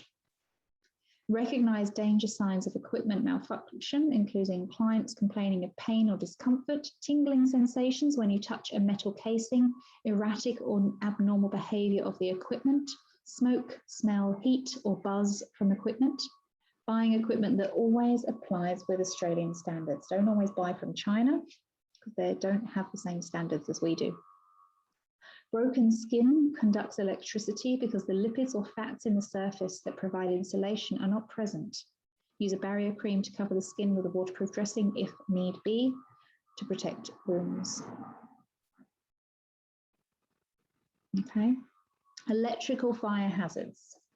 So in general, 3 factors must be present for a fire to occur and continue burning. A fuel, so something which will burn. Think of your acetone, isopropyl alcohol, nail polish, anything to do with nail extensions is flammable. A source of oxygen, oxygen is all around us. Heat, to ignite the fuel and sustain the fire. The removal of any one of these 3 factors reduces the possibility of a fire outbreak, but it's important that we help prevent this from happening. So we need to have good workmanship is good fire prevention. Always ensure that all electrical work is carried out and completed by a qualified electrician. Check your connections and wiring. Make sure your equipment is working properly. Report it if it doesn't, replace it if it's faulty. Look for warning signs such as smoke, smells, hot plugs, which may indicate a faulty appliance. Immediately turn the appliance off and have it repaired by an authorized repairer.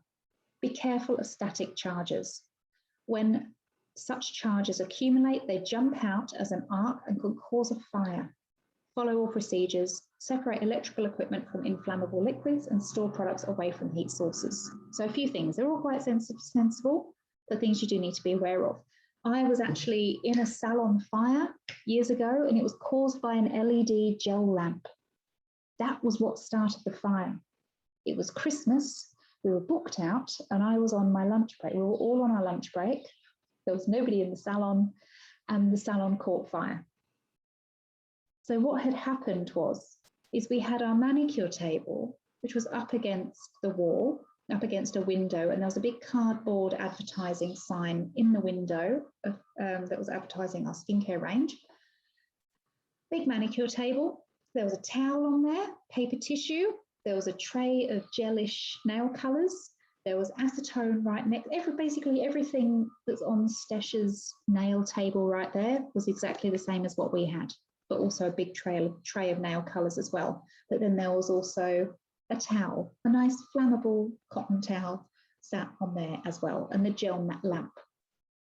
Now, the automatic on and off, how it comes on and off with the sensor when your fingers go in and out the lamp, had apparently gone on this particular gel lamp, but it hadn't been reported by any staff members, and it hadn't been replaced. We'd not thought of it as anything particularly important.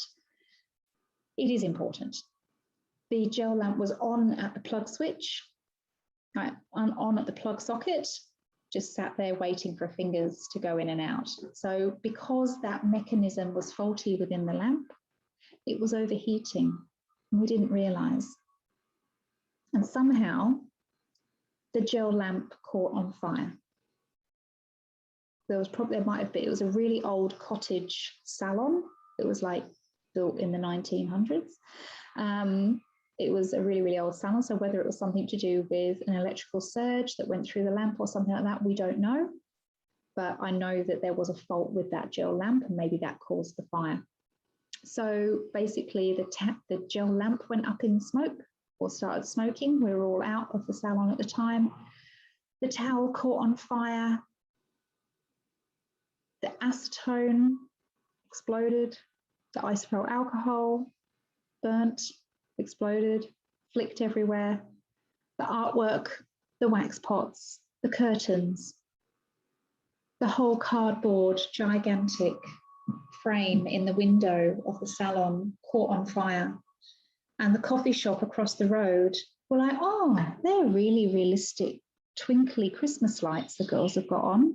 And then they realised it wasn't Christmas lights they could see in the front window of the salon. It was flames rolling up the window. And it was due to their quick thinking that they came in, they smashed a window and put a hose through the window and put out the fire as best they can while the fire brigade came. Meanwhile, my phone's going off and I'm buying my lunch in Coles up the road and doing a spot of shopping. And then at Tamsin, didn't know who it was. It was like my friend's husband ringing me going, the salon's on fire. And I'm like, I don't know who you are, but that's not a very funny joke. And they're like, no, seriously, get back to Scruples, like the salon's on fire. And I just dropped everything and ran, and there's 3 fire engines and lots of staff, and it was crazy. And that was Christmas. And we were then working in a salon that had smoke extractors and a soaking wet floor and huge insurance claim and an absolute nightmare. So when you're not using your electrical equipment, turn it off at the wall. Don't just leave it plugged in, okay? Because it can create a whole world of hurt, and it could be your whole house going up in smoke, okay? I never want to see another fire again. It was really scary. Thankfully, none of us were in the salon at the time. We all managed to locate all staff. We'd all popped out to go and get coffee, thank God. But then, and the salon door was shut for that particular treatment room. So we may not have known until, you know, we smelt the smoke coming underneath the door, and we would have opened the door into flames, which would have jumped into our faces, and we would have all been burnt, opening the door, for instance. So really, really lucky, really, really important. Get your products, get your equipment tested. If you notice any faults, report it, tag it, stick a big post-it note on it, sellotape it on it, say, do not use this equipment, it's faulty, buy a new one, get it repaired, tell your boss. Okay, do not use faulty equipment, because it can either electrocute you or cause a fire or injure your client or injure you. All right, really, really important. And then we've got static electricity, hazards in the workplace. When the rubbing of towels or clothes against each other, or walking over a floor covered in a synthetic carpet, it can generate electrostatic sparks, and this can cause a number of problems. Electrostatic shocks are unpleasant, and if not painful, such as sparking, it's not likely to make the client feel calm. The smaller the contact surface area, the more concentrating the discharge, and the larger. Who's ever shocked a client? Have any of you given anyone a static shock or received a static shock by touching somebody? Has anyone ever had that happen to you? It's not very nice. It's not going to kill you, but it's not particularly pleasant. Just something we try and avoid.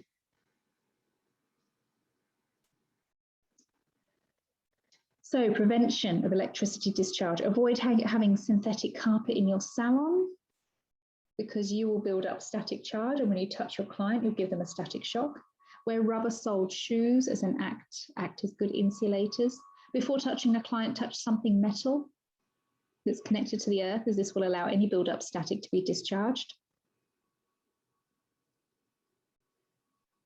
Place sensitive electronic equipment on an anti-static mat and ensure the equipment is properly earthed. So in nature, static electricity builds up in the atmosphere due to friction between ice particles in the clouds, and when there is sufficient buildup of charge, a discharge occurs. This produces a flash of lightning and a roll of thunder, and this is, of course, called lightning. Lightning discharges can cause death, damage to property, and start fires. Okay, it can also build up in us as well. So report Any flexible cords which are cut, frayed or damaged, any damaged plugs or protected wires at the plug entry, these will need urgent attention. Also, any faulty equipment, really, really important, because you do not want to end up with a salon fire like what I just described to you, because it is scary, it's not fun, and can end up destroying the business, essentially. And also people as well. Really, really important. All right, any questions so far, ladies and gentlemen? Feel free to shout out if you've got any questions. So, contribute to a safe workplace. So you have your responsibilities as an employee, and your employer has responsibilities as an employer. As an employer, they must enable the provision of a safe environment for you to work in. They must give you adequate training so you know what you're doing, okay? And that is ongoing training. And if you feel like you're not confident in something and you have a gap in your learning, it's up to you to speak out and say, I'm not comfortable with this, I don't know this, I can't remember, can you just go over this for me so I don't injure a client? I want to be able to work safely and provide the best quality service I can. And it might just be just a simple conversation, okay? But as an employee, you've been given the tools, you've been given the products, you've been given the training, you have your qualification. What you do with it is up to you. So you have to make sure that you're working safely. You're having a detailed consultation with your client. It's so important, all right? It draws on the knowledge and experience of employees, and therefore better discussions are made. Everyone in the workplace becomes more aware of hazards and how to address them.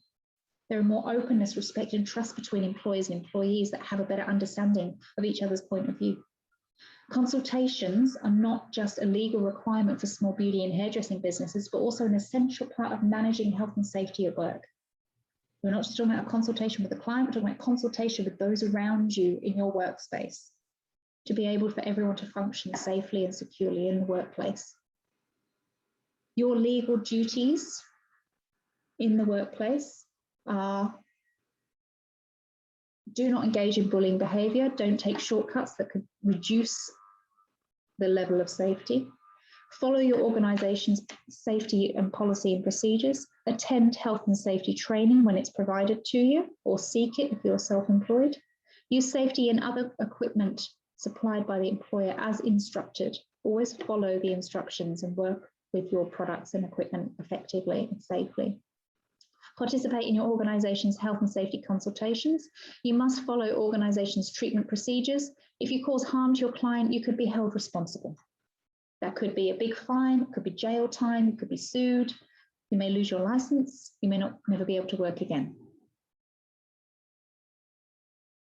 You must report injury within 30 days of becoming aware of it, and if there are provisions for you to make a claim under this legislation.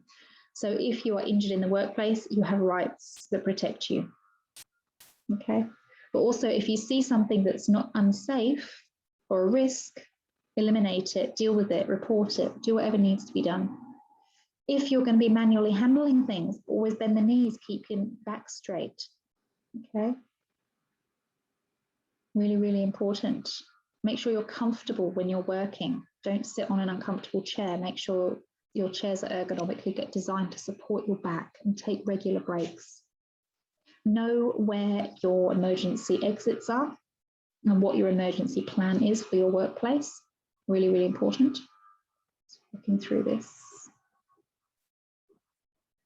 So many activities. So in here on page 47 is a hazard and incident report form. You may need to use this possibly as a template or as an idea to get information from for your policies and procedures manual. Okay, page, so apply safe hygiene, health and work practices learner guide.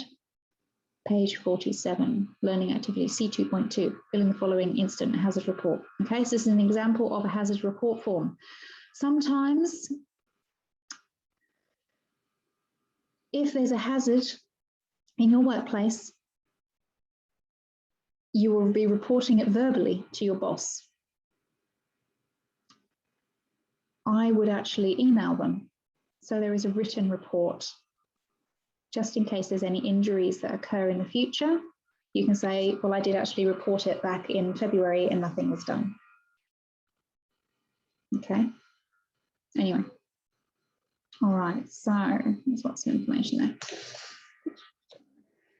It's also really important that we don't if we do come across contraindications with our clients, if they have any issues with their skin, do not diagnose the condition. It's out of our scope of practice. Okay, we must always, if we see something that we're not too sure about on this client's skin, refer them to a practitioner of some kind. All right, really, really important.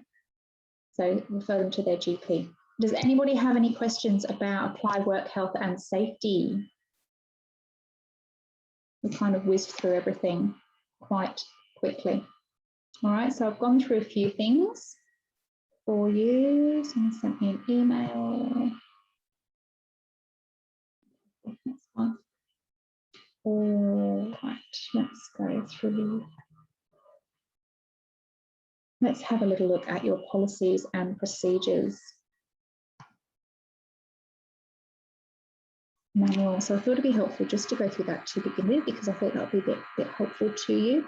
So remember, homework this week is to complete your research questions and also work through all of your resources, and to maybe even make a start on your policies and procedures manual.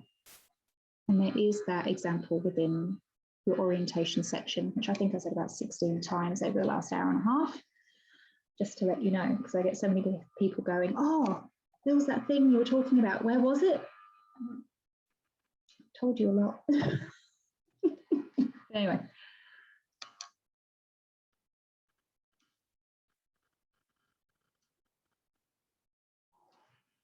Policies and procedures manual. So remember, for your policies and procedures manual, you need to develop your own set of policies and procedures for your workplace. So either for your current workplace or one for the future business or a future workplace that you plan to work at. You need to have a reference page. You need to have a front cover. It needs to be typed up, not handwritten, and you upload it under this assessment page. Okay, nice and easy. So you need to write out your relevant state or territory legislations. So we've just been through that just now. Okay.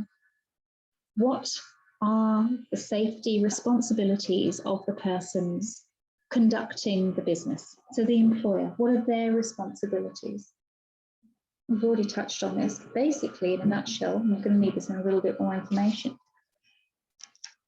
Their responsibilities is to ensure you are adequately trained in health and safety within the workplace, that you need to know what it is you're doing, how to perform tasks safely. Okay. You're qualified to do what you need to be doing, what your job role actually is, and it's up to them to provide a safe space for you to work. Okay. And then what are your responsibilities working as an employee within the workplace? So again, we've just touched on that. Make sure you are adequately trained. And if you feel like you're not, and you're not confident in something, and you can't remember how to do something, you need to ask the question. Okay, if you're not sure how to complete a task, ask that question. Oh, I've forgotten how to do this. I haven't done this job for 6 months or 3 months. Or I only did it a month ago, but I can't quite remember the protocols that we follow. Can you just remind me, please? It's also up to you to walk around your workplace with your eyes open. Are there any hazards? Is there a spillage on the floor? Did your client spill their coffee and you need to clean it up? Are there any issues with your tools and equipment? Are there any faults that need to be reported? You know, a couple of weeks ago, I actually identified a fault with a piece of facial equipment because one of the employees had dropped it and the piece of metal had bent, and that's actually what we applied to someone's face. and they'd already done it, and one of the girls had already done a treatment and not realised. And no wonder your client was uncomfortable. How did you not notice? How did you not check your equipment as you're using it and go, oh, it's bent. That's why it's uncomfortable. You know, how are you going to fix it? Do you need to report it? Yes, you do. Okay. So working as an employee, you need to walk around with your eyes open, report any hazards, eliminate hazards, work through that hierarchy of control. Can you eliminate it? Can you, do you just need to use PPE? How can you control that risk? Okay, work safely, follow your manufacturer's instructions with things. If you're not sure how to do something, ask. And what are the ramifications of failure to observe these issues? And also, what are the impacts of bullying and harassment? I'll tell you what the impacts of bullying and harassment are in extreme circumstances, and that's suicide. Okay. We don't want to be like witches around a cauldron in the workplace. We're in a female-dominated industry. We're a sisterhood. It's important that within our workplace we nurture each other and we support each other. And if we need help, we ask and we get the answers that we need and we get that support. Unfortunately, not every workplace is the same. And some people will be like, oh, you should know that. And I'm like, yeah, I know I should know that, but I don't, and I can't remember. And that's why I'm asking you, so can you just please answer the question? Okay, that's not very supportive. And that's how unfortunately some people are. Maybe you just need to ask that question to somebody else who is a little bit more open to helping you. Okay, so the ramifications of failure to observe health and safety laws are electrocution, death, fire, burning down of buildings, injury to clients, injury to staff. And then the impacts of bullying and harassment. Well, you have a very negative culture within your workplace. You'll have a revolving door of staff if someone's a negative Nancy, or if you have a bully in the workplace, and you'll get complaints and all the rest of it, and that actually goes against your boss. Okay, so they'll be reported to Fair Work and to unions and things like that. Bullying and harassment should not be tolerated in any workplace. All right. So, hazard identification, reporting and risk assessment.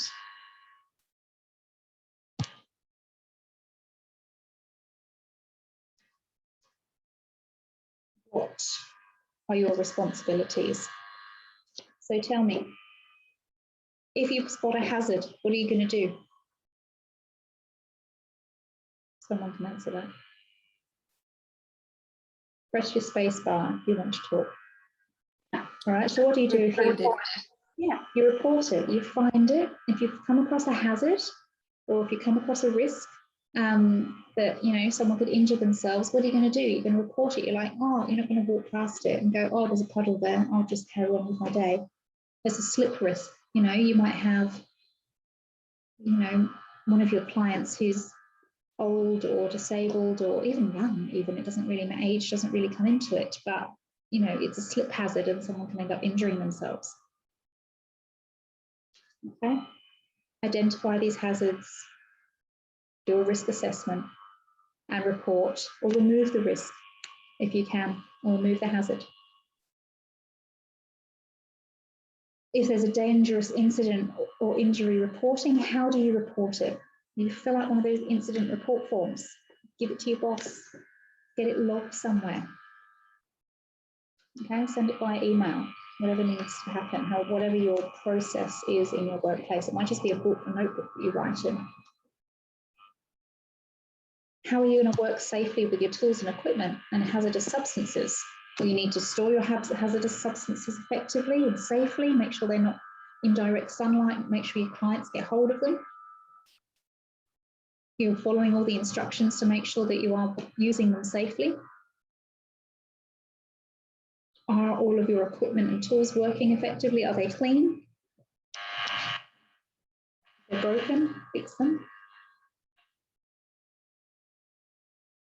Okay. Eliminating and isolating hazards. How do you remove it? How are you going to remove something that's in your workplace that's used every day so that no one uses it. You need to tag it, like put a pink post-it note on it or something saying, do not use faulty. Okay, remove it from public space. Geez, cut the plug off it if you can, in extreme circumstances. Hierarchy of risk control reporting, including administrative and engineering control. So how are you going to engineer a safer environment in your workplace for certain things? Right, and that's everything for that first section. So you can use these as your titles, as your headings, and write a bit of blurb, a paragraph under each. Safe work practices specific to your own job role with the business, including infection control and all of the following. Okay, so how do you safely use tools and equipment, including electrical equipment? Should be quite simple. We've already touched on this. How to safely use, store, and dispose of hazardous substances and cleaning products. You will need to find your material safety data sheets. You'll need to Google this. Material safety data sheet for acrylic monomer, for gel, for isopropyl alcohol, for Pynoclean, for your disinfectant solutions. Your material safety data sheet will give you all the information you need for every chemical that you'll be using for a service.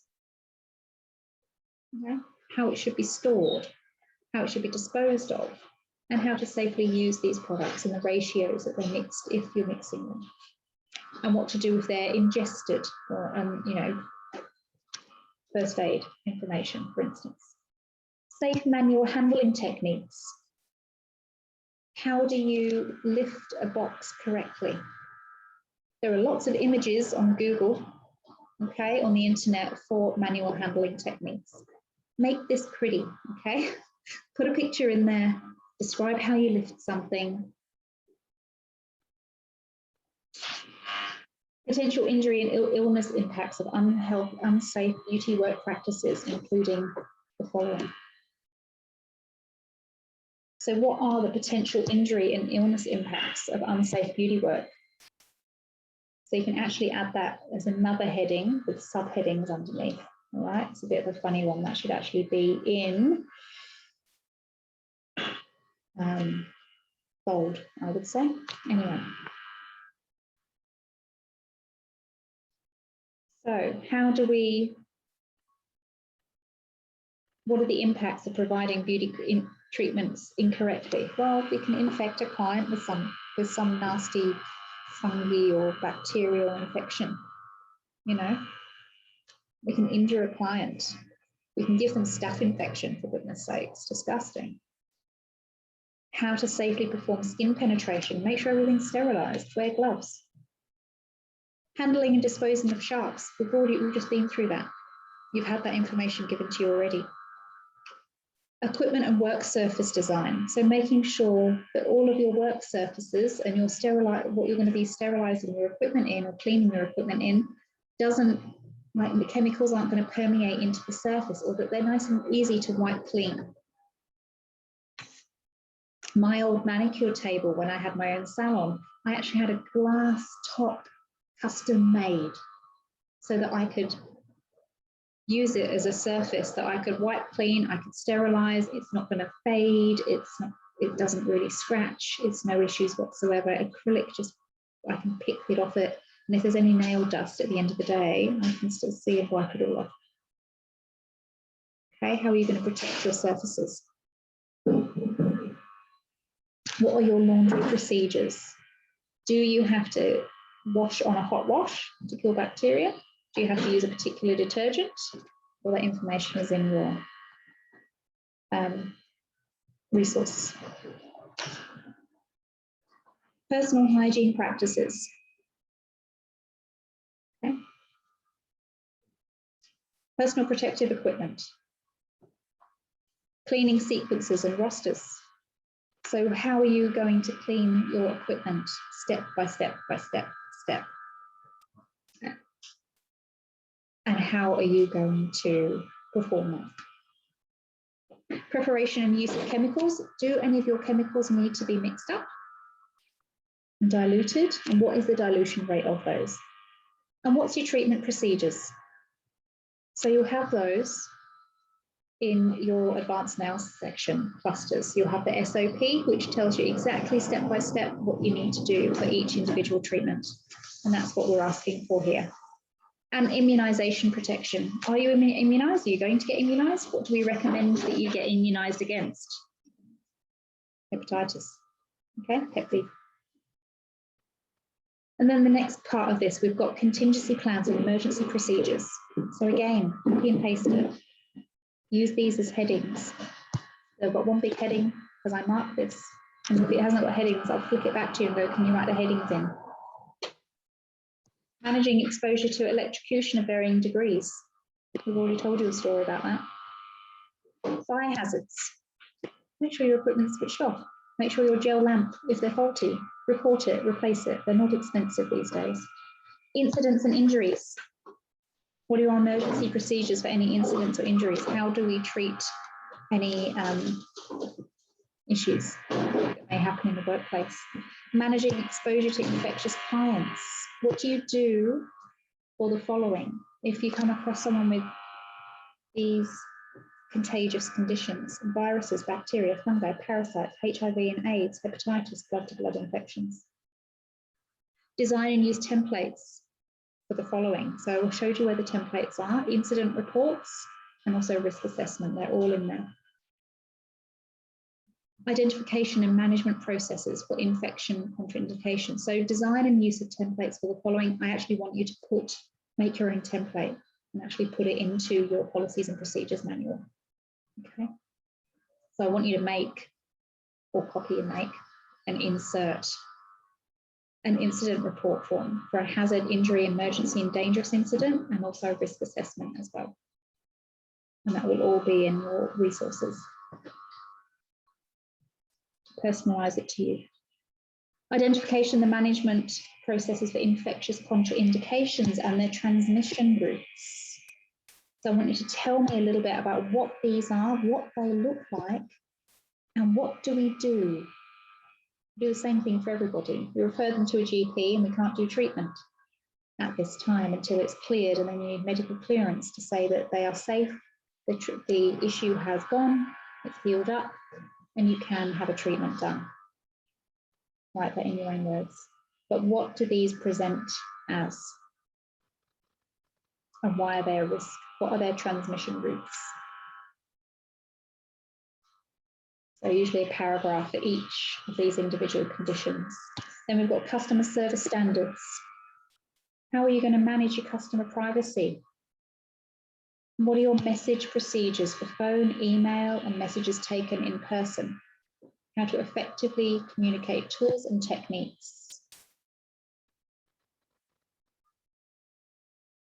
What are your customer service standards to do with personal presentation, your tone of voice, body language, media, and your attitude in the workplace?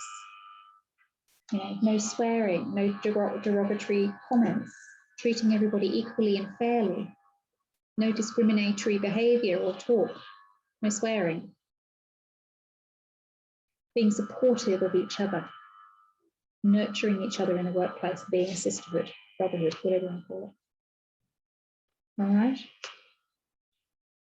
And how are you going to improve on your policies and procedures? So it could be a short little paragraph saying these policies and procedures are reviewed on a yearly basis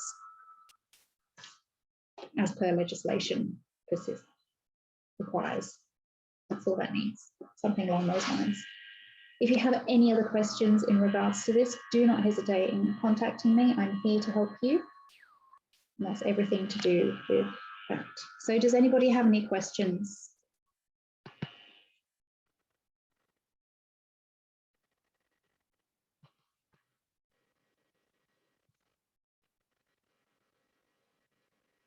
That's fine.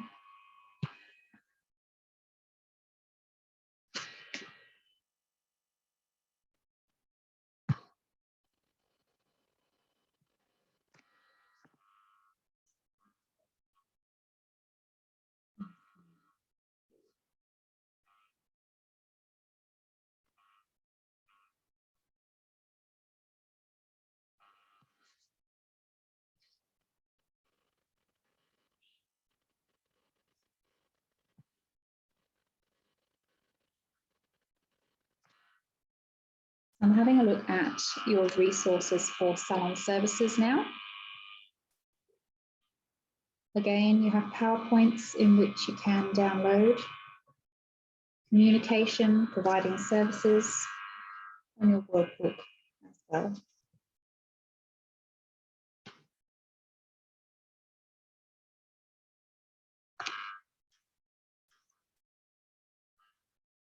So we have 4 types of main customers that you're going to be having through your doors. And these are as follows. So the success of a retail business often hinges on how well its sales staff relates to the different types of people that walk through the doors. And here are 4 basic personality types of retail customers and some tips on how to deal with each one. As retailers, we deal with many different personality types on a daily basis. Of course, each customer is unique, but there is a universal agreement that there are 4 basic personality types. And these are the main customer personalities specific to the retail environment. The director, this is the first one. As the name implies, the personality is generally associated with demanding people. They are the take charge types. They want what they want, and they want it, and when they want it. And they want it now. In extreme cases, they can be intimidating know-it-alls. Directors are generally not into small talk. They want the facts in order to make a decision as quickly as possible. If you try to get in the way of their goal, they will plow through you, and as the expression goes, they take no prisoners. They don't care about anyone's interest other than their own. Their goals are very clear. They want the best possible product at the lowest possible price, delivered when they want it, which is usually immediately. And how do we deal with these people? Okay, so eliminate as much of the small talk as possible. Lay out the facts, give reasons why they should purchase something, and make it brief and to the point. One of the most valuable tools that you can use here is to complement their direct style and decisiveness. This one thing you never want to do is tell this personality type that they're wrong and that they're not listening to you. You must let them make their own decision. You can try to make suggestions, but make sure that they are short and to the point. Remember, the director gets turned off when you present yourself in any way as a roadblock to their goal. And never confront a director. Stay out of their way. Okay. And then we have the analytical personality. These types usually have professions that require accuracy and analysis. These would include jobs such as accountants, engineers, scientists, whereby they would conduct their research and analyze all possibilities before making a decision. What motivates this type of personality when they come into the retail store to buy? Facts, details, and product descriptions. Consumer reports, information, they want data. Analyticals read manuals, directions, and they also read the fine print. Like the director type, they are unaffected by small talk or the niceties that can accompany a retail store visit. How to deal with them? Give them the facts and the data. Don't make a statement unless you can back it up with pertinent information. If a product has detailed labeling, give it to them. There is one major advantage when it comes to dealing with the analytical personality, is that they have done their homework and they have comparative research. In many cases, they will actually know more than a salesperson or an owner. This is my husband. He's always researching. In many cases, they'll actually know more than the salesperson. Don't be afraid to ask them why they came into your store, because there is a reason.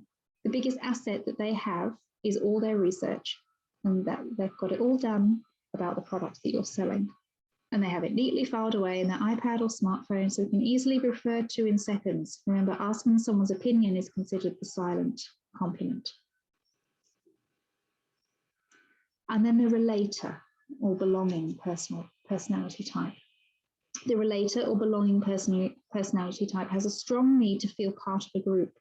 I like to use the MY test on my personality type. This means when a customer refers to my accountant, my doctor, my garage, my electrician, my lawyer, or my store, your store becomes part of their network. These people are usually 3 calls away from getting anything they want. They always know someone who knows someone, a classic example of the 3 degrees of separation. So how do we deal with these people?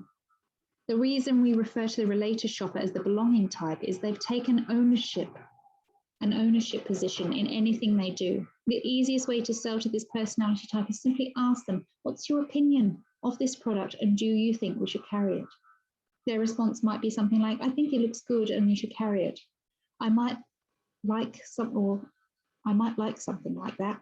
Well, let me see it. The bottom line is to include them in any way you possibly can, because they might want to feel part of a decision-making process. A word of caution though, they can come into the store when the owner is not there and report back to the owner if someone isn't doing their job. On the plus side, they are wonderful customers to have and a sensational source of never-ending referrals. Remember, inclusion is the name of the game with a relator customer. And then we have socializer. They're exactly as the name implies. They're outgoing, they love to talk and make new friends. The socializer wants to build a relationship with people who work in the store. This personality type places likability as one of the most important buying criteria. If they don't like you, they're not going to do business with you. Socializers want to build friendships. And if you talk to them about anything analytical with facts and figures, they'll shut right down. As similar as they might be to the relator, whose loyalty isn't as important to the socializer. If they develop friends in several different stores, they'll go to several different stores. Socializers love to receive and give compliments. However, they tend to be self-centered. They want to go to a store where they're made to feel important. And this is the one group that retailers, owners, and managers and salespeople relate to the most, because the majority of retailers will fit in this category. How to deal with these people? The most important thing to remember is that it's not all about the merchandise, it's about the relationship. People aren't, so there's a really good saying, people don't buy products, they buy people. That's very true. The most important thing to remember is not about the merchandise, it's about you. Always remember that the first thing you're selling is yourself. You can be giving merchandise away, but the socializer won't care if they don't like you. Use compliments liberally. Do whatever you have to do to remember the names of these people. Don't lose sight of the fact that although they want to look at a shopping experience as fun, a social event, your goal is still to sell them merchandise. Remember, keep the socializer focused, yet be light enough to make their shopping experience fun and entertaining. The next time someone walks into your store, size them up and put them into one of these 4 personality categories. It's a lot easier than you think once you get the hang of it. You'll then be better prepared to interact with each customer on a higher level and increase your sales dramatically. Did anybody find that interesting?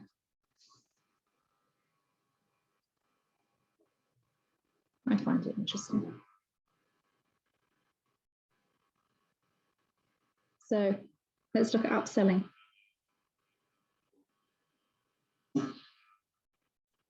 Five easy ways to upsell without being pushy. You probably dealt with really pushy salespeople before, the ones who make you feel uncomfortable because they keep asking you to buy stuff, even though you've said you're not interested more than once.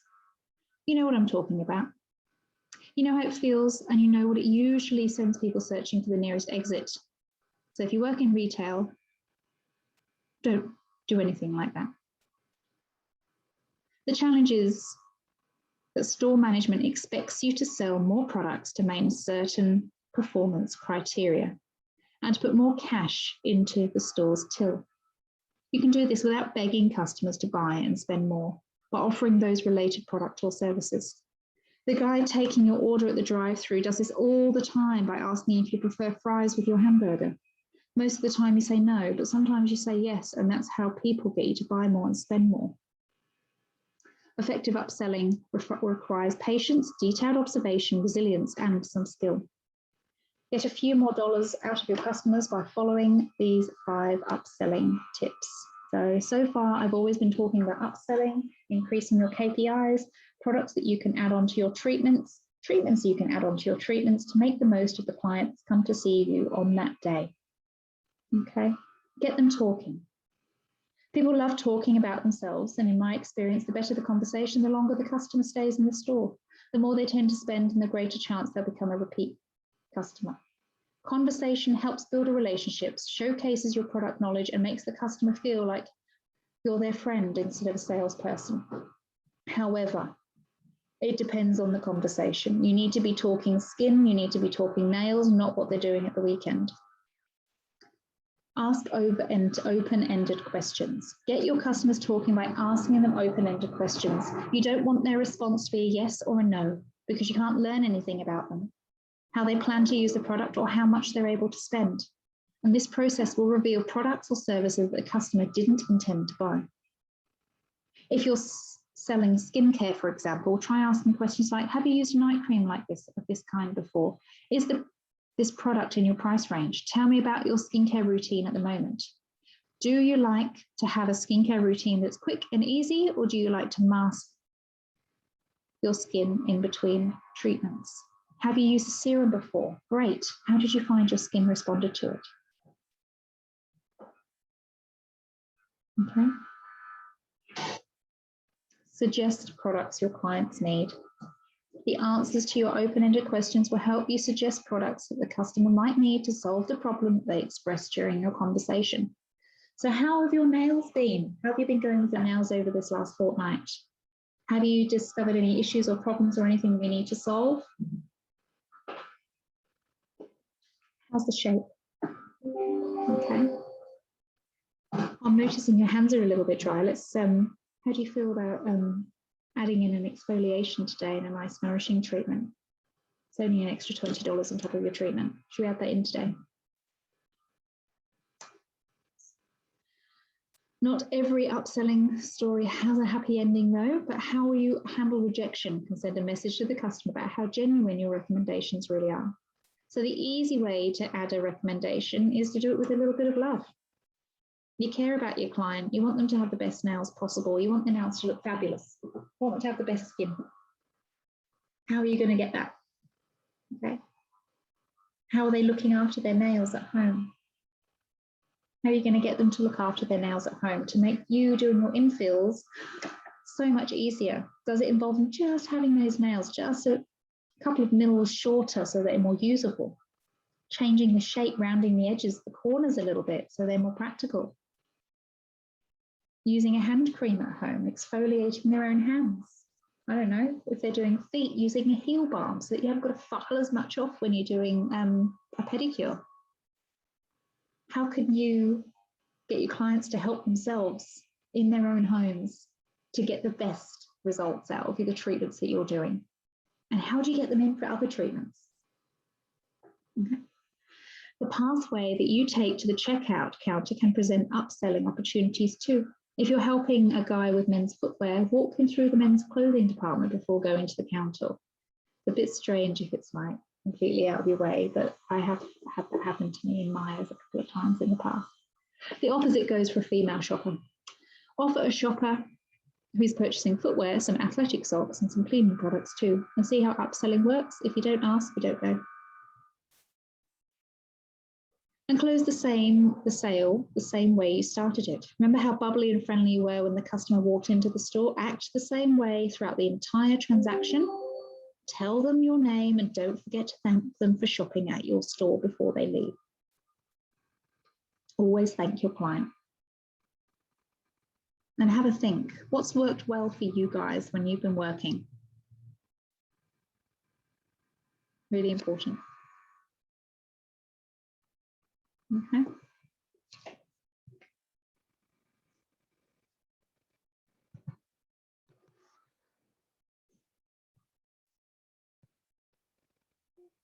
It will disappear.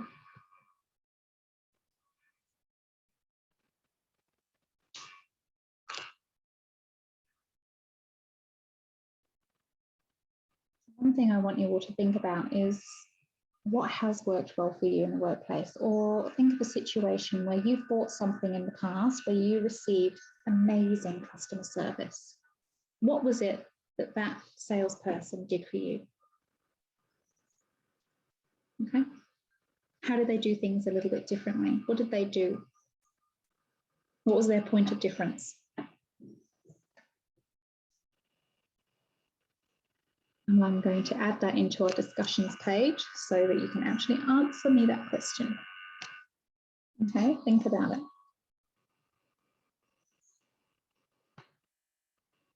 And also an example of really bad customer service. Okay, so what did somebody do that just really turned you off from being there? What happened? What was so awful about that customer service situation that was that terrible? Has anybody got any stories to add?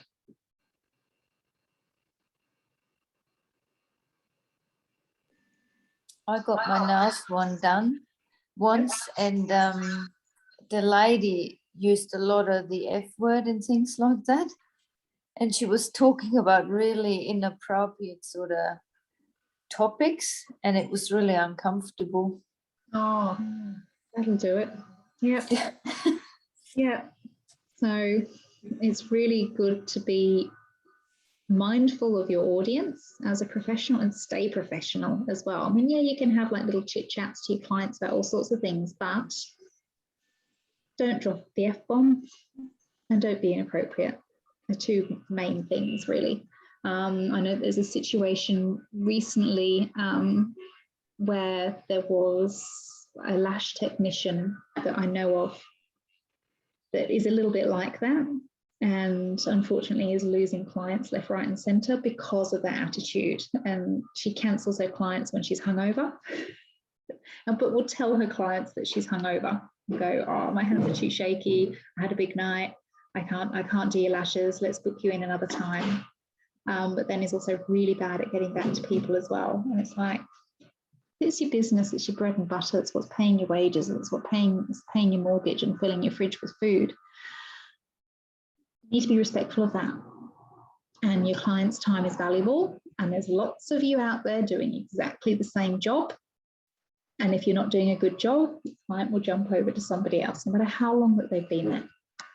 Okay, because if they lose respect for you, or your clients don't feel like they're being respected with their time and their money, they'll take their business elsewhere in a heartbeat. Okay, so yeah, that's a really, really good example of really bad customer service.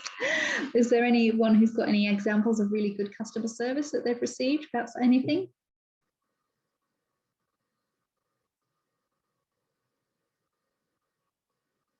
Anyone? I'll tell you a story about me if you like. So really good customer service example is I used to go and I used to work with a nurse who did Botox and fillers and injectables and things like that. And she would she would have, I think her rebooking rate was at 98%, which is really, really good for a rebooking percentage within a salon. And she just used to rent a space within a room. And what she would do at reception is she would actually say to the receptionist, while the clients got ice packs on and just resting, she would come out and she would say, okay, so I need Jasmine booked in every 3 months for her next 6 appointments.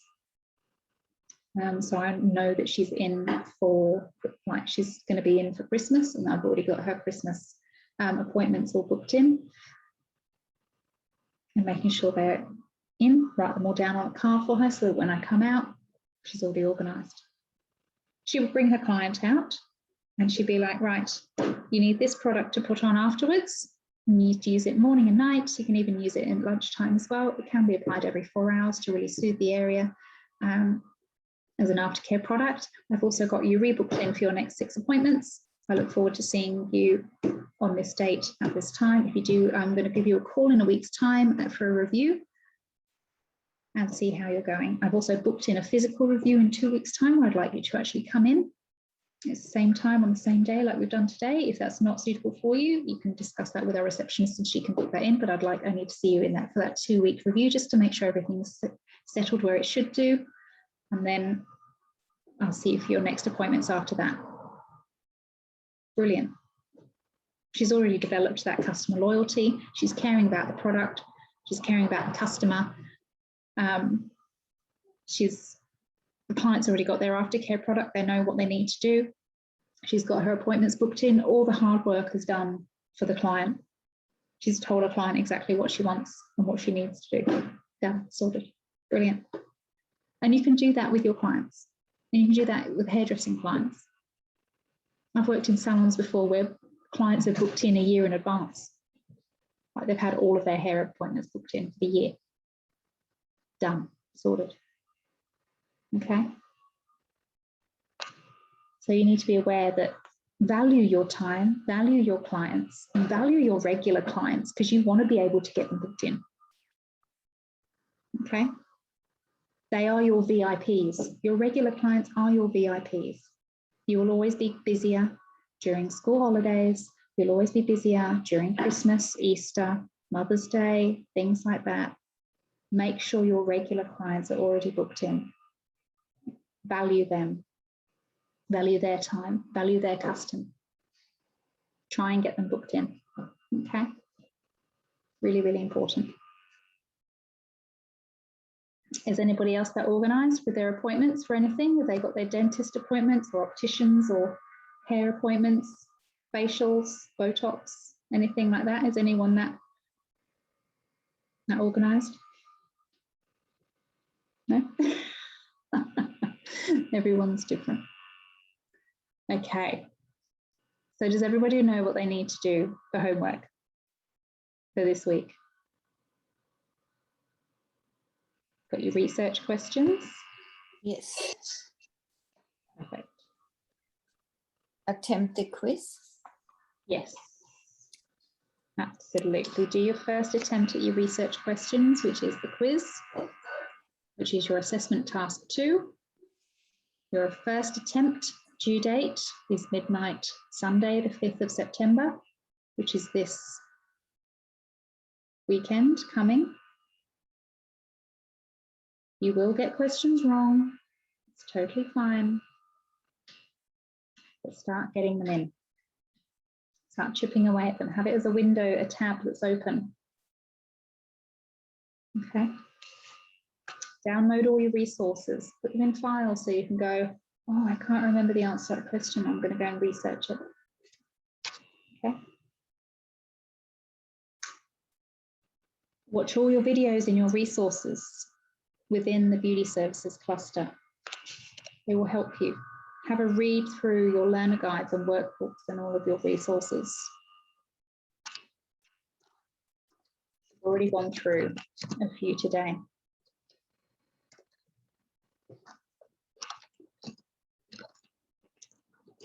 And the other thing you need to do is just answer the question, is there a situation where you have received amazing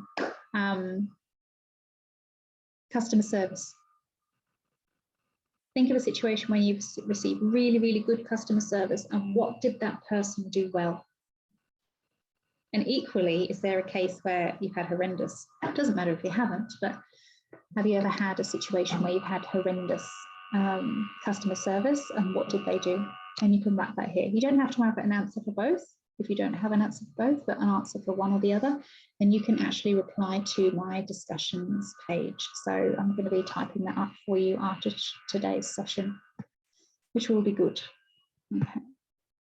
And for those of you who've completed your gel units, or almost completed your gel, if you can do a Google review for Demi International, that would be fantastic. And for me, Tamsin Smith as a trainer, that would be nice.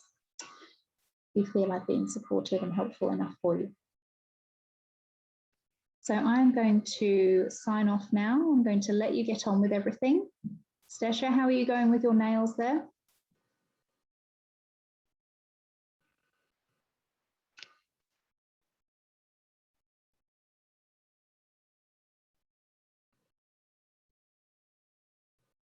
Are you going good? What are you attempting? Sorry, did you say something? Yes, I did. Yeah. How are you going with your nails? I'm good. I've got the first hand nearly done with all the gel. Excellent. Excellent. I don't bother doing them both at the same time. This never happens as a nail technician. You always have one hand that's done and one hand that isn't quite as well manicured, which is good. So I am going to sign off. I will see you all next week. Is anybody going to be jumping into the support session at 2? Or are you all okay just to be getting on with everything at this stage? I'm okay. I'm getting on with everything. Excellent. Perfect. And Amy, are you happy just to chip away at what you need to do, or did you need to jump into the support session? I think it's okay. I've almost got all those answers back for you now. I've got one left to finalise. So I might jump across just before I email that to you onto that support one, just to make sure I've got it all right before I send it off. That's fine. That's fine. No worries whatsoever, because I'll get it started and I'll just wait for people to join within the first sort of like 15 minutes. And if no one joins, I'll just turn it off. So if no one's there, just flick me a text, because it just means no one's actually joined it. I'm not going to sit there for half an hour if no one's there. Yeah, so if you want to join it too, that's great. If not, just flick me a message if you need to. I can always give you a call. Excellent. No, that's right. I'll jump in there. I've just sent my kid off, so I'm kid free for the afternoon now. So I'll definitely jump there and finish everything off. Brilliant. Brilliant. No worries at all. Well, I will see you all next week, and Amy, I'll see you shortly. Thank you. No worries at all. I'll catch you guys later.